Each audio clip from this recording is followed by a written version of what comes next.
இது இருக்கா? டேர்ம் புக்கில் இருக்குமே, அனுப்பியிருக்காங்க. சயின்ஸு டேர்ம் 2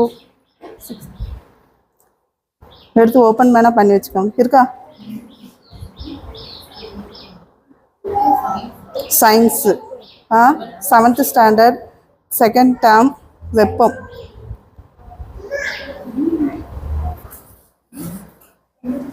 வெப்பம்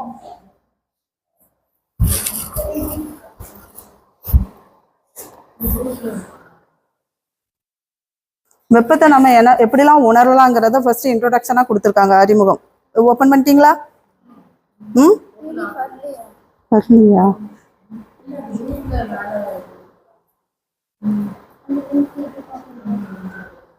நீங்க பேட்ச் 1ஆ 2 தான் இருக்குது. 2ல தான் நான் ஓப்பன் பண்ணியிருக்கேன்.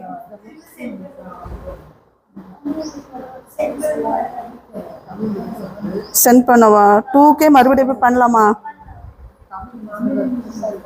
சரி, நான் பண்ணிட்டேன். ஆமா, வருதா? வந்திருக்கா? மெதுவாக தான் இருக்கு, நெட்டு ஸ்லோவா இருக்கு. என்ன?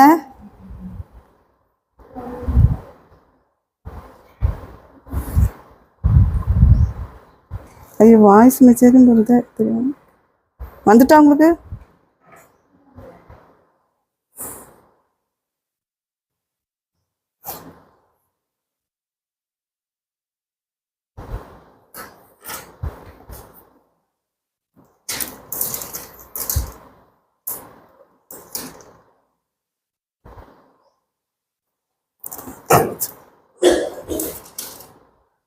இது 6th 7th தெரியும்.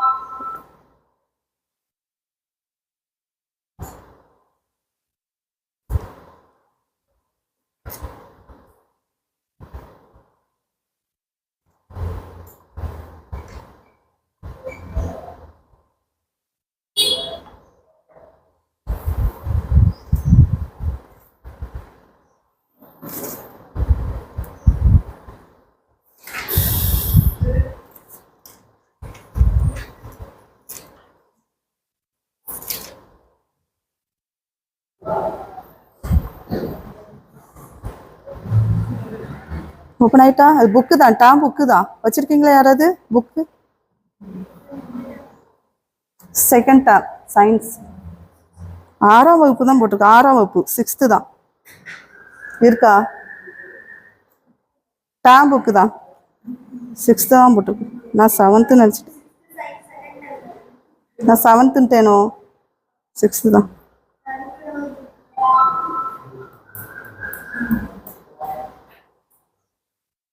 சரி,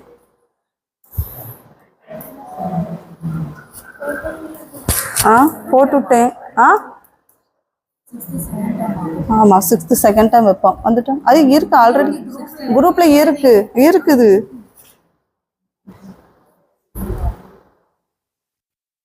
செவன்த்தில் இதை விட ஹீட்டுன்னு இருக்கு. இன்னும் இதில் போக போக அதை விட என்னது நிறைய தெரிஞ்சுக்கலாம். சரியா?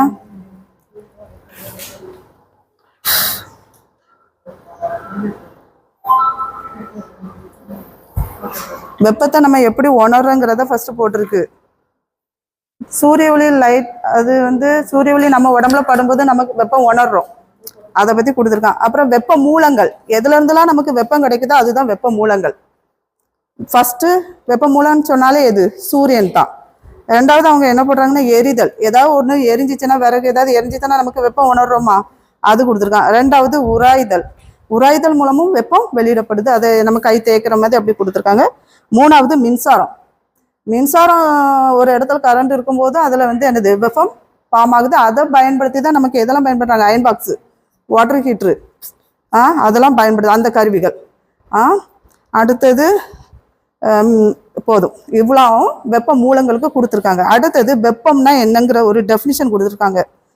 எல்லா பொருட்களிலும் மூலக்கூறு ஆனது அதிர்விலோ அல்லது இயக்கத்திலோ உள்ளன. அவற்றை நம் கண்களால் பார்க்க முடியாது. நீங்க எந்த பொருளா இருந்தாலுமே எல்லாம் மூலக்கூறுகளால் ஆனது. நீங்க பார்க்குற எந்த பொருளா இருந்தாலும் எதால் ஆனது? மூலக்கூறு. அதனுடைய அதிர்வு அல்லது இயக்கத்துல தான் அது இருக்குது. சரி, அதை கொடுத்துருக்காங்க. ஆனா அதை நம்ம கண்களால பார்க்க முடியாது.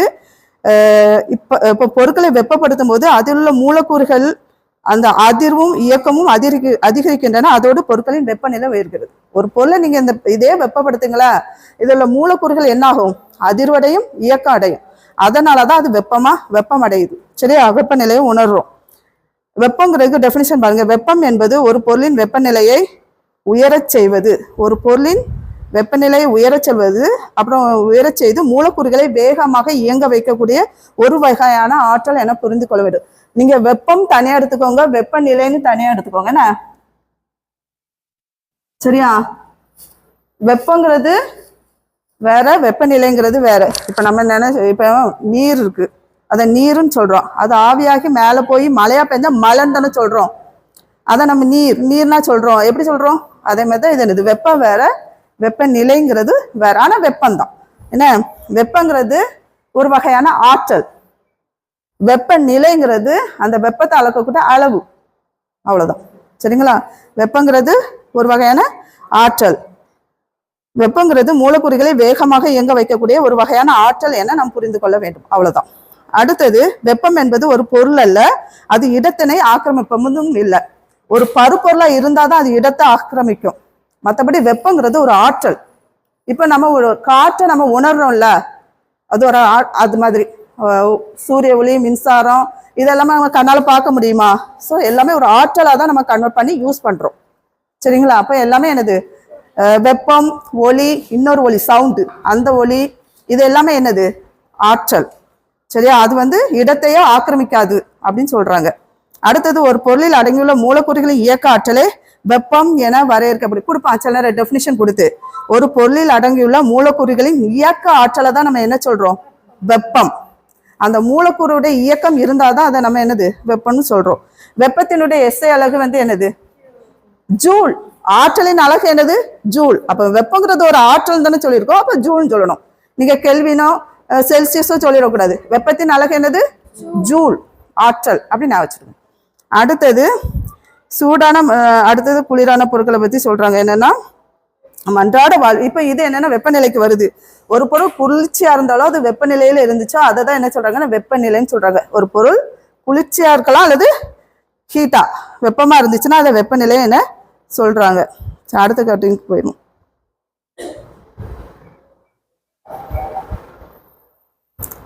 இந்த வெப்பத்தை அளவிடுறதுக்கு நம்ம என்ன பண்றோம்னா கலோரிங்கிறத யூஸ் பண்றோம், கலோரிமீட்டர். இந்த வெப்பநிலையை அளவிடுறதுக்கு வெப்பநிலைமானி, வெப்பநிலையை அளவிடுறதுக்கு வெப்பநிலைமானி, வெப்பத்தை அளவிடுறதுக்கு கலோரிமீட்டர் பயன்படுது. சரிங்களா? அடுத்தது வெப்பநிலைக்கு டெஃபினிஷன் கொடுத்துருக்காங்க, அதை பாருங்க. எல்லாத்துக்கும் வரையறையை மட்டும் புரிஞ்சுக்கிட்டீங்கன்னா போதும். வெப்பநிலைன்னா பாருங்க, ஒரு பொருள் எந்த அளவு வெப்பமாகவோ அல்லது குளிர்ச்சியாகவோ, இந்த ரெண்டுமே வரும். வெப்பமா இருந்தாலும் சரி குளிர்ச்சியாகவோ உள்ளதோ என்பதனை அளவிடும் அளவுக்கு தான் என்ன சொல்லியிருக்கேன், வெப்பநிலை. ஒரு பொருள் குளிர்ச்சியா இருந்தாலோ அல்லது வெப்பமா இருந்தாலும் அந்த பொருளை அளக்குற அளவீடுக்கு தான் என்ன சொல்லியிருக்கோம், வெப்பநிலை. சரியா?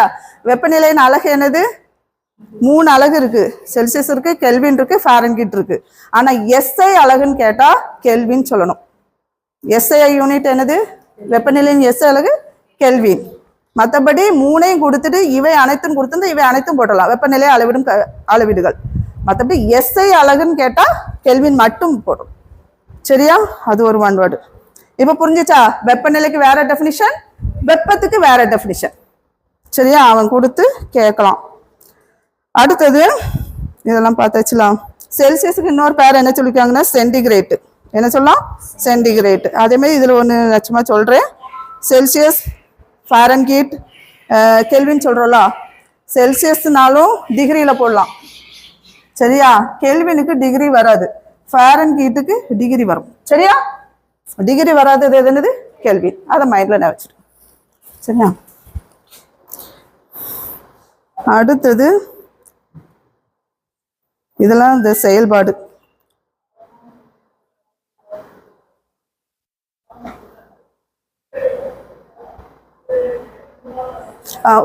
ஒரு தண்ணியை தான் நம்ம கொதிக்க வைக்கிறோம். அது எவ்வளவுதான் 100 டிகிரி செல்சியஸ்ல அது கொதிச்சிடும். அதுக்கப்புறம் நீங்க எவ்வளவுதான் இது பண்ணாலும் அந்த வெப்பநிலையிலே சமநிலையில இருக்கும். அதுதான் அதனுடைய என்னது, டெம்பரேச்சர், அதனுடைய வெப்பநிலை. அப்ப நீரினுடைய கொதிநிலை என்னது, 100 டிகிரி செல்சியஸ். சரியா? இப்ப மனித உடலின் வெப்பநிலை என்னது, நம்ம சாதாரண உடலின் வெப்பநிலை 37 டிகிரி செல்சியஸ். அதே உங்களுக்கு தெரியாம இருக்கு. சரியா? அதை ஃபாரன்ஹீட்ல சொல்லும்போது 98.6 டிகிரி ஃபாரன்ஹீட். ரெண்டுமே கொஸ்டின்ல வரும். செல்சியஸா சொல்லும்போது நம்ம நார்மல் பாடி உடம்பு எவ்வளவு 37 டிகிரி செல்சியஸ் அல்லது எதுல கொடுத்துருப்பான்? ஃபாரன்ஹீட்ல கொடுத்துருப்பான். 98.6 ஃபாரன்ஹீட். சரியா? அது பெரிய கிளாஸ்ல இருக்கு, போக இருக்கு. சரி, இதை வாசிப்போம். நீ அருந்தும் தேநீர் வெப்பநிலை இல்ல, முதல் கொஸ்டின் என்ன கொடுத்துருவோம்? ஒரு யூகமாக நீ அருந்து தேநீர் வெப்பநிலை தோராயமாக எவ்வளவு இருக்கும், அதெல்லாம் நீங்க ஒரு வெப்பநிலை மணி வச்சு பார்க்க வேண்டியது. அதை அவங்க சும்மா கொடுத்துருக்காங்க. சரியா? சாதாரணமாக அரை வெப்பநிலை உள்ள நீரின் வெப்பநிலை சுமார் 30 டிகிரி செல்சியஸ் அளவில் இருக்கும். நீரை சூடுபடுத்தும் போது வெப்பநிலை அதிகரித்து அது 100 டிகிரி செல்சியஸ். அப்போ சாதாரண வெப்பநிலையில ரூம் டெம்பரேச்சர்னாலே 25க்குள்ளதான் இருக்கும். நீங்க அதை கொஞ்சம் சூடா வச்சிருக்கீங்க, அப்போ எவ்வளவு டிகிரி செல்சியஸ்? 30 டிகிரி செல்சியஸ் நார்மலா இருக்கக்கூடிய தேநீருனுடைய ஹீட் அப்படி கொடுத்துருக்காங்க. சரியா? அடுத்தது குளிர் வைக்கும் போது ஐஸ் கட்டியா இருக்கிறது 0 டிகிரி செல்சியஸ் நார்மலா தெரியும். கொதிநிலை 100 டிகிரி, நீரினுடைய உறைநிலை 0 டிகிரி செல்சியஸ். சரியா? அடுத்தது வேற என்ன? இப்போ ஒரு இது இப்போ ஒரு காஃபி 30 டிகிரி செல்சியஸ்ல வச்சிருக்கோம். இன்னொரு சூடு தண்ணி நம்ம எக்ஸ்ட்ரா ஊற்றணும். இது ஒரு 80 டிகிரி செல்சியஸ் வச்சிருக்கோம். காஃபி சூடாக்கணும், அடுப்பில் வைக்கிறதுக்கு பதிலாக சுடு தண்ணி இருக்கு, ஹாட் வாட்டர் ஊற்றுறோம். இது 80, இது 30. அப்போ இதோடைய டோட்டல் வெப்பநிலை எவ்வளோ? இது 80, இது எவ்வளோ சொன்னேன்? 30 சொன்னேன். எவ்வளோ வருது? டோட்டலே போடக்கூடாது, வெப்பநிலை சமநிலை தான் அடையும். சரியா? இங்க இருந்து இது பின்னால ஒரு கொஸ்டின் கூட இருக்கு, புக் பேக்ல பாருங்க. அந்த கொஸ்டின் எடுங்க வேணா, புக் பேக்ல அதே இதுல பின்னாடி கொஸ்டின் ரூபா வரணும். இப்போ நம்ம டோட்டல் எவ்வளவு வரும்? எத்தனா கொஸ்டின் எடுத்துட்டீங்களா? 3 கொஸ்டின் இருக்கா? புரியுதா? அது பாக்குறியா? எவ்வளோ இருக்கு அப்ப அந்த பாடம். என்ன ஆன்சர் சொல்லுங்க? அதுக்கு என்ன ஆன்சர் வருது? 30 டிகிரி செல்சியஸ் வெப்பநிலையில 1 லிட்டர் நீரும் 50 டிகிரி செல்சியஸ் வெப்பநிலையில 1 லிட்டர் நீரும் ஒன்றாக சேரும்போது உருவாக்கும் நீரின் வெப்பநிலை எவ்வளவு? 80 சமநிலை அடையும் போது 40, தோராயமாக 40 இருக்கும். அதனால நீங்க 40 30 கூட்டி என்ன பண்ணிடுறோம்? சாரி, 50 30 கூட்டி 80 சொல்லக்கூடாது. அதுக்காக கொஸ்டின். சரியா? புரிஞ்சிச்சா? சமநிலையை தான் அடையும், யூக்லிபிரியத்தை தான் அடையும். சரியா? அங்க இருந்து அதாவது என்னென்ன கான்செப்ட், உயர் வெப்பநிலையிலிருந்து குறைந்த வெப்பநிலைக்கு கடத்தப்படுது ஆற்றல். சரியா? அவ்வளவுதான். உயர்ந்த வெப்பநிலை 80, அதான் 50. அதுல இருந்து என்னது? குறைந்த வெப்பநிலை உள்ள அந்த இதுக்கு ஆற்றல் கடத்தப்படுது. அப்ப சமநிலையில அது அப்படியே இருக்கும். சரியா? அதுக்கப்புறம் அது 40 அடைஞ்சிட்டுன்னு வச்சிருக்காங்க. திரும்ப அது கூல் ஆகும்னா அட்மாஸ்பியர்ல உள்ள அந்த இதுல இருந்து அது என்ன பண்ணும்? அந்த ஆற்றலை திரும்ப அது இழந்து கூலிங் ஆயிரும். சரிங்களா? அந்த மாதிரி புரியுதா? சரி, அவ்வளவுதான். 4வது கொஸ்டின் சொல்லணுமோ? சரி, சாரி.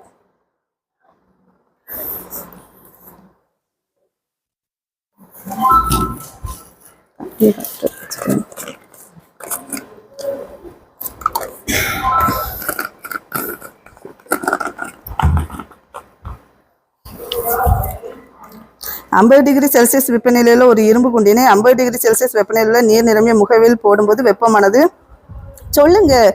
இது என்னதாகுது? நீர் நிரம்பிய முகவில் போடும்போது வெப்பமானது இரும்பு குண்டிலிருந்து நீருக்கு செல்லும். இரும்பு குண்டிலிருந்து நீருக்கோ அல்லது நீரிலிருந்து இரும்பு குண்டிற்கோ மாறாது. நீரிலிருந்து இரும்பு குண்டிற்கு செல்லும் இரண்டின் வெப்பநிலையும் உயரும். தப்பு. இதனை ஆதன நீருக்கும் நீர் ரொம்பக்கும் எங்கேயுமே மாறாது, ஈக்குலிபிரியம் தானே. அதானே சொன்னேன், சமநிலை அடைஞ்சிட்டு. ஓகே தானே? சரி, அவ்வளவுதான். சரியா?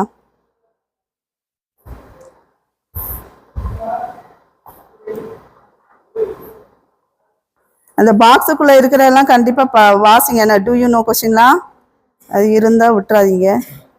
சரி, இதுதான் அது கொடுத்துருக்கான், ஏபி அந்த மாதிரி கொடுத்துருக்கான். சரியா? அது வாஸ்து பத்தியில 80 degree Celsius plus 80 degree Celsius 160 degree Celsius அந்த பிள்ளை சொல்லுது. ஆனா சரியா இல்லை. சரியா? அடுத்து இது ஒரு பாக்ஸ்ல உள்ள கொஸ்டின் பாத்தீங்களா? ஆப்பிரிக்காவில் உள்ள லிபியாவில தான் எந்த வருஷம் 1922ல ஒரு நாள் அந்த காற்றின் வெப்பநிலையானது 59 டிகிரி செல்சியஸ் என கிடைக்கிறது. இதுதான் அதிகமான வெப்பநிலை. நமக்கு இப்போ சாதாரணமான வெப்பநிலை எவ்வளவு இருக்கும்? 30 32 அவ்வளவுதானே வரும். இது எவ்வளவு இருக்கு? 59 டிகிரி செல்சியஸ். எந்த இடம்? ஆப்பிரிக்கா தான் ஹீட்டுன்னு தானே தெரியும், நல்லா வச்சு லிபியாங்கிற இடம். சரியா? அண்டார்டிகா கண்டத்தின் வெப்பநிலை தான் உலகிலேயே மிக குறைந்த வெப்பநிலையாக அறிவிக்கப்பட்டுள்ளது. அது தோராயமாக -89 டிகிரி செல்சியஸ். 0 டிகிரினாலே ஐஸ் ஆயிருது. -89 டிகிரி செல்சியஸ் எங்க இருக்கு? அண்டார்டிகா. சரியா? வெப்பநிலை நீரின் உறைநிலைக்கு குறைவாக இருக்கும் பொழுது எதிர்குறி உபயோகப்படுத்தப்படும். அது உண்மைதான். 0 டிகிரி போக போக என்ன ஆகும்? -1, -2, -3. அது எதிர்குறி. அடுத்தது, நீரின் உறைநிலை 0 டிகிரி என கணக்கிடப்படுகிறது. அப்ப நீரின் உறைநிலை எவ்வளோ? 0 டிகிரி செல்சியஸ். அடுத்த நீரானது 0 டிகிரி செல்சியஸ் வெப்பநிலை எப்படி இருக்குதா? பனிக்கட்டியா மாறுகிறது என்றால் -89 டிகிரி செல்சியஸ் என்பது எந்த அளவுக்கு குளிராக இருக்கும் என்பதை சிந்தித்துப்பார். நமது உடலின் சராசரி வெப்பநிலை எவ்வளோ? 37 டிகிரி செல்சியஸ். குறிச்சிக்கலாமா அதுல? சரியா? அடுத்தது, காற்றின் வெப்பநிலை 15 டிகிரி செல்சியஸ் முதல் 20 டிகிரி செல்சியஸ் அளவில் இருக்கும்போது நமது உடல் குளிர்ச்சியை உணர்கிறது. ஏன்னா நமது உடல் என்னது? 37 டிகிரி செல்சியஸ். அங்க அட்மாஸ்பியர் எவ்வளவு இருக்கணும்? 20 அப்படி இருந்துச்சுன்னா நம்ம உடம்பு குளிர்ச்சியை உணரும். ஏன்னா அங்க இருந்து நமக்கு என்ன இருக்கு? நம்ம உடம்புல உள்ள ஹீட்டெல்லாம் அது எடுக்கும். எப்பவும் ஹீட் அதிகமுள்ள இடத்துல இருந்து போகுமா? அப்ப நம்ம குளிர்ச்சியை உணர்றோம். நீங்க புரிஞ்சிச்சா? சரி. அடுத்தது,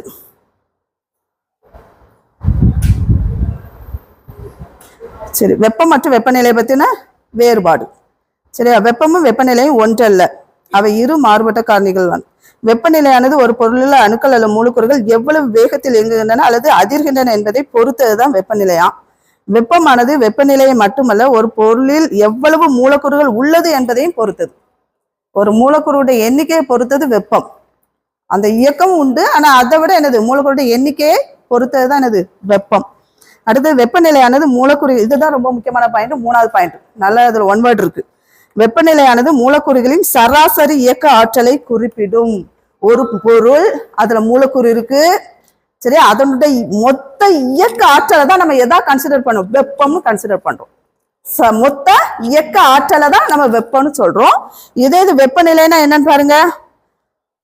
அப்பொருளில் அடங்கியுள்ள மூலக்கூறுகளின் மொத்த இயக்க ஆற்றலை குறிப்பிடும் ஒரு அளவீடு. வெப்பநிலையானது மூலக்கூறுகளின் சராசரி, 4வது பாயிண்ட் தானே.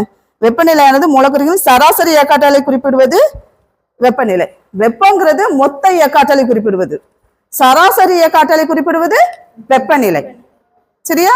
ஒரு வேர்டு தான் வித்தியாசம். மொத்தத்துல அந்த மூலக்கூறுகளின் இயக்கத்தினாலதான் என்னது? வெப்பம் நமக்கு. சரியா? மொத்த இயக்க ஆற்றல், இயக்கம் நடந்துட்டுனாலே அதுல வெப்பம் ப்ரொடியூஸ் ஆகுதுன்னு அர்த்தம். சரியா? அடுத்தது, இதுல வாசிங்கெல்லாம் ஒரு நல்லா இன்ட்ரெஸ்டிங்கா இருக்கும், நீங்களே கண்டுபிடிக்கணும். இப்ப என்ன குடிக்கலாம்? 1 லிட்டர் நீர் எடுத்திருக்கா, 5 லிட்டர் நீர். இது எந்த பாத்திரத்தில் உள்ள நீர் சீக்கிரமா கொதிக்க ஆரம்பிக்கும்? 1 லிட்டர் தானே. அது ஏன்? இரண்டுமே கொதிநிலை 100 டிகிரி செல்சியஸ் தான் வெப்பநிலை தான் காண்பிக்கணும். ஆனால் 5 லிட்டர் நீரானது 1 லிட்டர் நீரை விட கொதிப்பதற்கு அதிக நேரம் எடுத்துக்கொள்கிறது. அதாவது அதிக அளவு நீரை கொதிக்க வைக்க அதிக அளவு வெப்பம் தேவைப்படுகிறது. அதாவது 1 லிட்டர் கொதி நீரை விட 5 லிட்டர் கொதி நீரில் அதிக வெப்ப ஆற்றல் உள்ளது. சரிங்களா? இப்போ நம்ம டைம் ஆக ஆக அது வெப்ப ஆற்றல் அதிகமா எடுக்குது, அவ்வளவுதான். அதுதான் கணக்கு. சரி, இப்ப கீழே உள்ளது கொஸ்டினுக்கு ஆன்சர் பண்ணுங்க. 4 பாக்ஸ் கொடுத்துருக்கானா?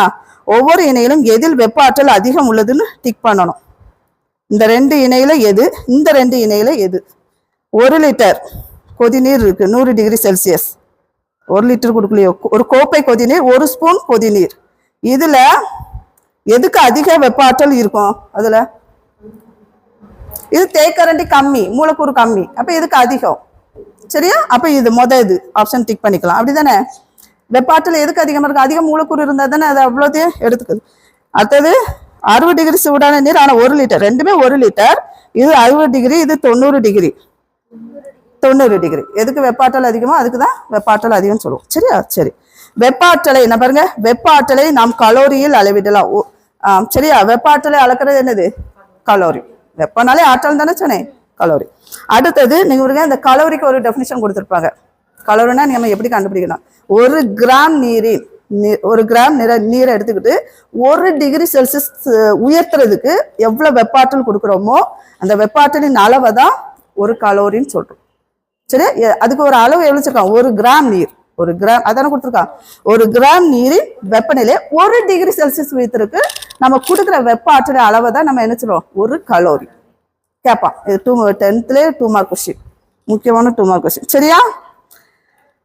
சரி, ஒரு டிகிரினாலும் செல்சியஸ்னாலும் ஒன்று தான், ஒரு சென்டிகிரேட்னாலும் ஒன்று தான் கொடுத்துருக்கு. சரியா? சரி, அடுத்து இதில் ஒரு சும்மா ஒரு சிந்திக்கிறதுக்காக ஒன்று கொடுத்துருக்கேன். ஒரு கோப்பை காஃபி வச்சுருக்கா.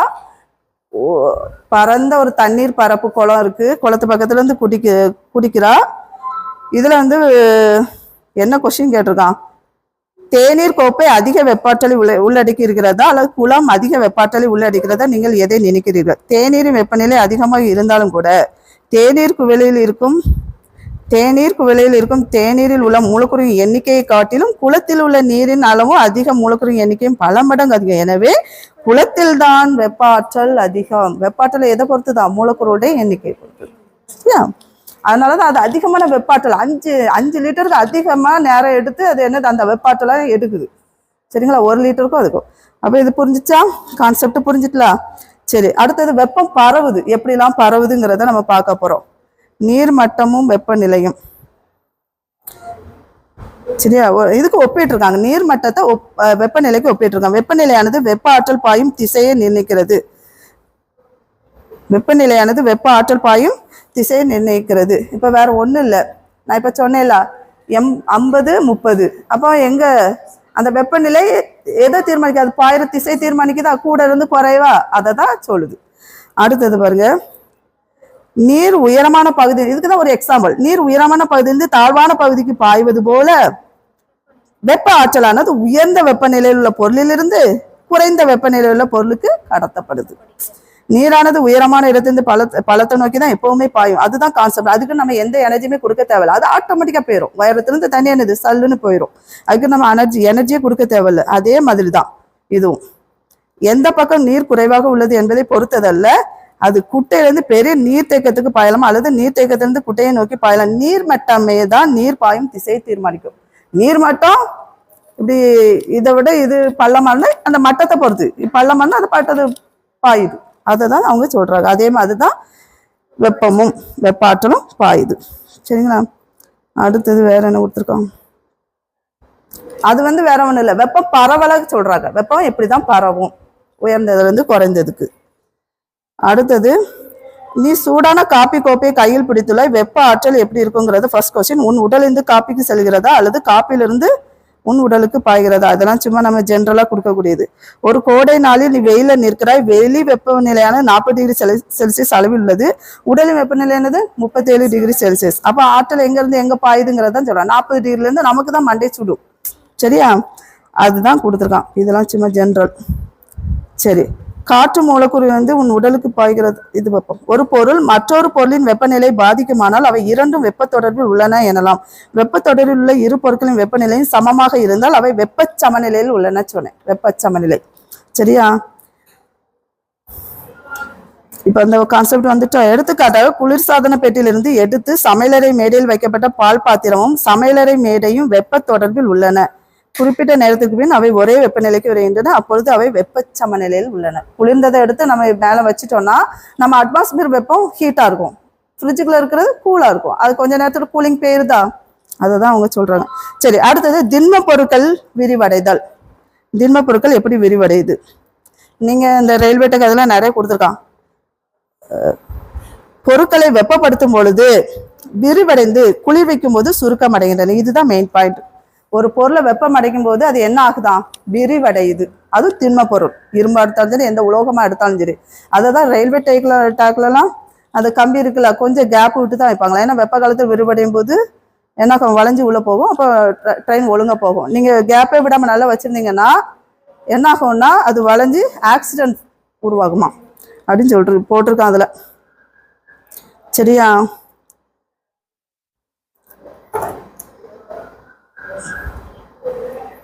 சரி, அடுத்த பாயிண்ட். சரி, அடுத்தது வெப்பம் வந்து விரிவடைகிறது வந்து என்னன்னா திண்ம பொருள் பார்த்தோமா.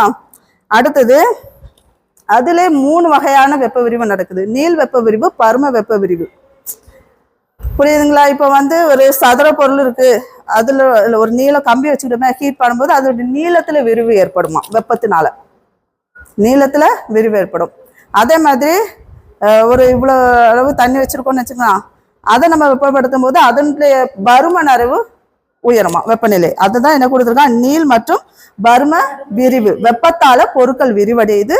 அது எதுல எல்லாம் விரிவடைதான், நீளத்துல, பருமன்ல, சரியா. அப்புறம் இது நீளம், பருமன், இன்னொன்னு உண்டு பரப்பு. 10th பரப்பும் உண்டு, 3 இதுலயும் உண்டு.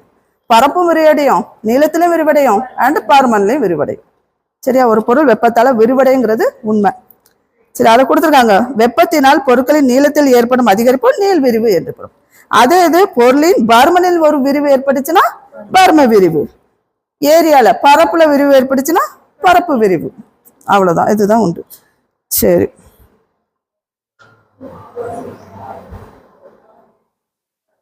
நீள் விரிவுக்கு அந்த கம்பியை தான் கொடுத்துருப்பான். சரியா. அடுத்தது இது படம் கொடுத்துருக்க. அந்த படத்தெல்லாம் கொஞ்சம் வாசிங்க. என்ன உள்ள கொடுத்துருப்பான், திண்மம், வாயு, திரவம். என்ன பாருங்களேன், திண்மத்துல மூலக்கூறு எப்படி இருக்கு பாருங்க, நெருக்கமா இருக்கா. சரி, திரவத்துல எப்படி இருக்கு பாருங்க, கொஞ்சம் லிபரலா இருக்கா. அடுத்து வாயுல பாருங்க நல்லாவே என்னது இதா இருக்கும். சரி, அப்போ எல்லா பொருட்களும் மூலக்கூறுகளால் ஆனவை. சொல்லுங்க, எந்த ஒரு பொருளை எடுத்தாலும் மூலக்கூறுகளால் ஆனவை. பொருட்கள்ல மூலக்கூறுகள் எப்பொழுதுமே எப்படி இருக்குமா, அதிர்வுல அல்லது இயக்கத்துல உள்ளன. ஆனால் நம் வெற்று கண்களை அதை பார்க்க முடியாதுங்கிறத ஒரு கான்செப்ட் கொடுத்துருக்கான். வெப்பம் எப்படி கடத்தப்படுதுன்னு பாருங்க. இந்த மூலக்கூறுகள் இருந்து அடுத்த மூலக்கூறுகளுக்கு கடத்தப்படுவதால் தான் வெப்பம் பரவுகிறது. இந்த அதிர்வுகள், ஒரு பொருளை நானும் உங்களை இடிச்சேன்னா என்ன ஆகும், உராய்வு ஏற்பட்டு வெப்பம் உருவாகிற மாதிரி வருது இல்ல. ஸோ அதான் என்ன ஆகுது, அதிர்வு மூலமா மூலக்கூறுல இருந்து மூலக்கூறு என்ன கடத்தப்படுவதால தான் வெப்பம் பரவுகிறது. குளிர்விக்கிறதும் அதே தான் கான்செப்ட். அடுத்தது இந்த கொடுத்துருக்காம பாருங்க, ஒரு ஐஸ் கட்டி அது திண்மத்துல இருக்கா, அதை வெப்பப்படுத்தும் போது எதா மாறுது, நீரா மாறுது.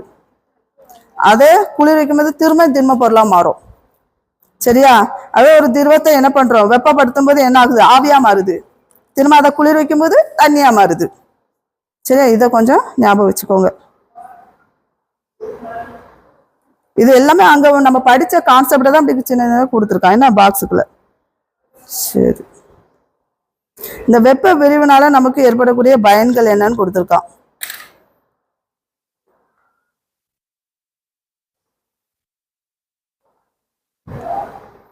மரச்சக்கரத்தின் விட்டமானது இரும்பு வளையத்தின் விட்டத்தை விட சற்று பெரிதாக இருக்கும். எனவே இரும்பு வளையத்தை மரச்சக்கரத்தின் மீது மிக எளிதாக பொருத்த இயலாது.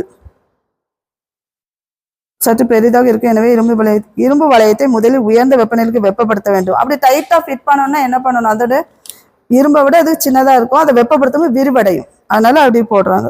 அதை கொடுத்துருக்காங்க. அதான் வெப்ப விரிவின் பயன்கள். அடுத்து வேற கொடுத்துருக்கான், கடையாணி ஒண்ணு கொடுத்துருக்கான். நல்லா ஞாபகம். இந்த வெப்ப விரிவினை விட பயன்கள் என்னன்னா, அந்த ஹெட்டிங் மட்டுமே மெயினா மைண்ட்ல வச்சுக்கணும். வெப்ப விரிவுனால ஏற்படக்கூடிய பயன்கள் ஃபர்ஸ்ட் ஒன்னது என்னது, மரச்சக்கரத்தின் மீது இரும்பு வளையத்தை பொருத்துதல் ஒண்ணு. அடுத்தது என்னது, கடையாணி ஒண்ணு. அடுத்தது வேற கொடுத்துருக்கானா, அவ்வளவுதான். சரி, வெப்ப விரிவுக்கு உதாரணங்கள் கொடுத்துருக்காம, ரயில் தண்டவாளங்களை அமைக்கும் போது அதன் இரும்பு பாலங்களுக்கு இடையே ஏன் இடைவெளி விடப்படுகிறதுன்னு கொடுத்துருக்கான். அடுத்தது மேம்பாலங்களில் உள்ள கற்காரை பாலங்களுக்கு இடையில் ஏன் இடைவெளி விடப்படுகிறது. இடைவெளி இருக்கும் தெரியுமா, நீங்க பாலத்துல பார்க்கும்போது என்னடா இடைவெளி, நம்ம அது வண்டியில போகும்போது கூட ஒரு டிஸ்டர்பன்ஸா அந்த மாதிரி இருக்கும் அது. அடுத்தது தடிமனான கண்ணாடி குவளை விரிசல். கண்ணாடி வெப்பத்தை அரிதில் கடத்தும் பொருளாகும். சூடான நீரினை கண்ணாடி குவளையில ஊற்றும் போது இது வரும் ஒன்வரில் முகவையில் உட்புறம் உடனடியாக விரிவடையும். அதே நேரத்தில் முகவின் வெளிப்புறம் சுற்றுப்புறத்தின் வெப்பநிலையில் இருப்பதால் விரிவடைவதில்லை. எனவே முகவையானது சமமாக விரிவடையாத காரணத்தால் விரிசல் உருவாகிறது. இல்லைன்னா டப்பு டப்புன்னு உடஞ்சிருக்கும். கண்ணாடி பாட்டில் அதில் சூடா தண்ணி ஊற்றும் போது சூடு வெளியே அட்மாஸ்பியர் ஹீட்டை விட என்ன ஆகுது, உள்ள ஹீட் அதிகமா இருக்கிறனால அது லைட்டா விரிசல் விடுது. இங்க வெளிப்புறம் அவ்வளவா உடையாது. காரணம் வெளியுள்ள அட்மாஸ்பியர் குளிர்ந்த நிலையா இருந்ததுன்னா அது ஒன்றும் செய்யாது. இது பயங்கரமா சூடா ஊத்துறதுனால அது கான்செப்ட் வந்து பாருங்க. அடுத்து டூ பாருங்க, சமையலறை மற்றும் ஆய்வகங்களில் பயன்படுத்தப்படும் கண்ணாடி பொருட்கள் போரோசிலிகேட் கண்ணாடியால் உருவாக்கப்பட்டுள்ளது. ஒன்வேர்டு ரொம்ப முக்கியமானது. சரிங்களா. நம்ம ஆய்வகத்திலையும் சமையல் அறையில கண்ணாடி பாத்திரங்கள் பயன்படுத்துறோம்ல, அதெல்லாம் எந்த இதால் ஆனது, பைரக்ஸ் கண்ணாடி அல்லது போரோசிலிகேட் கண்ணாடி. பைரக்ஸ் கண்ணாடி அல்லது சிலிகேட் முக்கியமான ஒன்வேர்ட். கண்ணாடி பாத்திரம் ஞாபகம், போரோசிலிகேட், பைரக்ஸ்.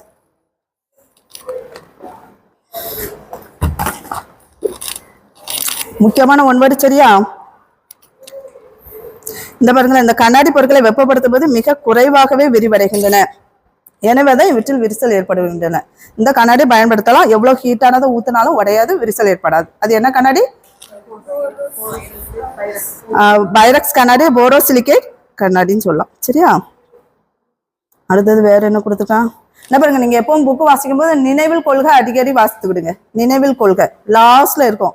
புக்கில் உள்ள கண்டென்ட் எல்லாமே இங்க இருக்கும். சரியா? புக்ல இல்லாத சிலது கூட கீழே கொடுத்துருப்பான். சரியா? அடுத்த மின்சார கம்பிகள், அதுவுமே விரிவடையுதுன்னு சொல்றாங்க. என்னது? மின்சார கம்பிகள். சரியா? நினைவில் கொள்கை பாருங்க, நமது முதன்மை வெப்ப ஆற்றல் மூலம் சூரியன் ஆகும். அது எல்லாமே பாருங்க, எரிதல், உராய்வு, மின்சாரம் போன்றவற்றின் மூலமும் நம்ம வெப்ப ஆற்றலை பெற முடியும். பொருட்களை வெப்பப்படுத்தும் போது அதில் உள்ள மூலக்கூறுகளில் இந்த அதிர்வும் இயக்கமும் அதிகரிக்கின்றன. அதோடு பொருளின் வெப்பநிலையும் உயர்கிறது. நெட்டு முடிஞ்சிச்சு. பிள்ளைகள் பார்த்துட்டு அவ்வளோ முடிச்சிட்டு வேற இருக்கா? சரி இருக்கு.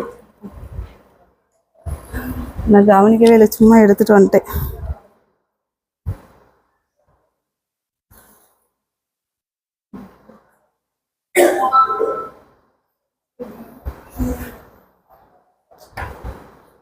போறதுக்கு இப்படி கீழே தானோ? இப்படி இருந்தாலே இப்போ வந்துருமோ? நான் எனக்கு கீழே இது மாதிரி இருக்குமா? சரி சரி, இந்த பாடம் முடிஞ்சிட்டு. வெப்பம் பாடம்.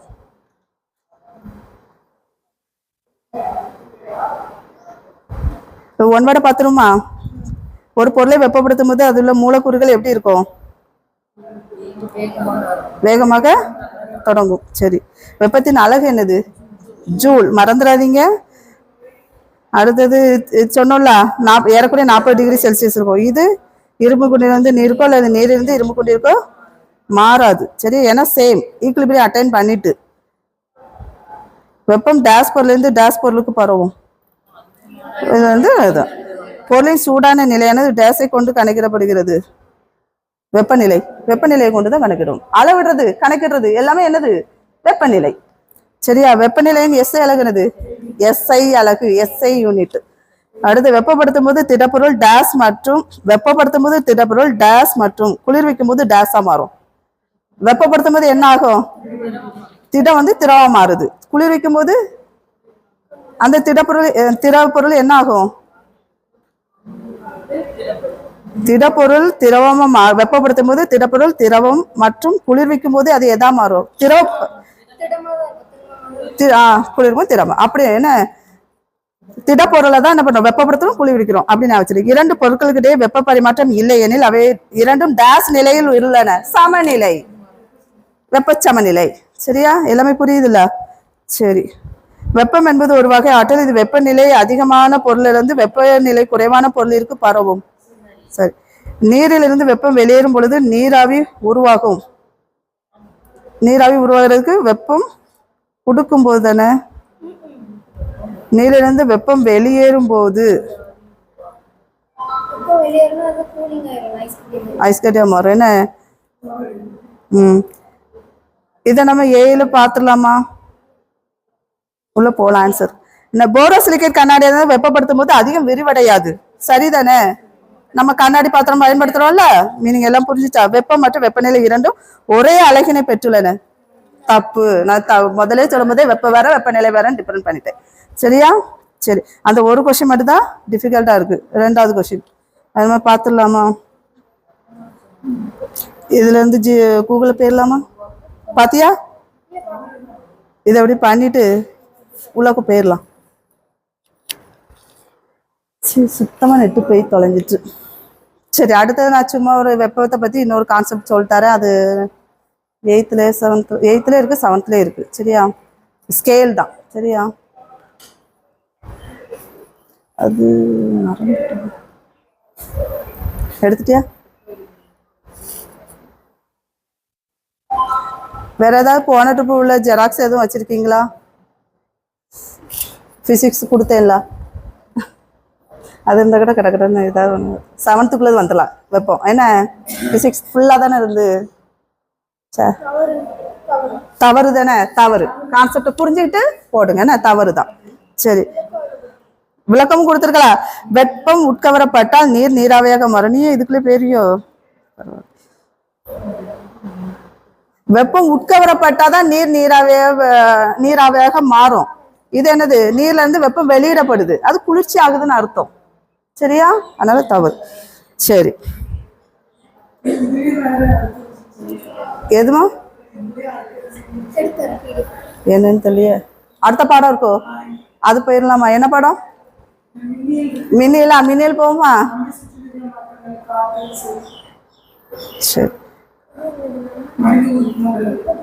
சரி போயிருமா?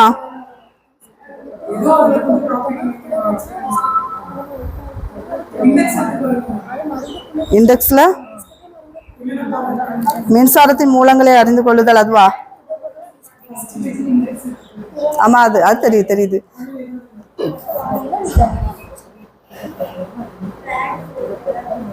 தேர்டு ஃபோர்த்து வேணுமா? அந்த பாடம் என்ன பாடம்? பொருட்களா, மாற்றங்களா? அது ஆமா, அது ரொம்ப முக்கியம். நம்ம சுற்றில உண்டு, ரொம்ப முக்கியம். அது போகுமா? அப்போ சரி, அது ரொம்ப ஈஸி தான். மின்சாரம் பாடமும் நிறைய இருக்கு அதுல.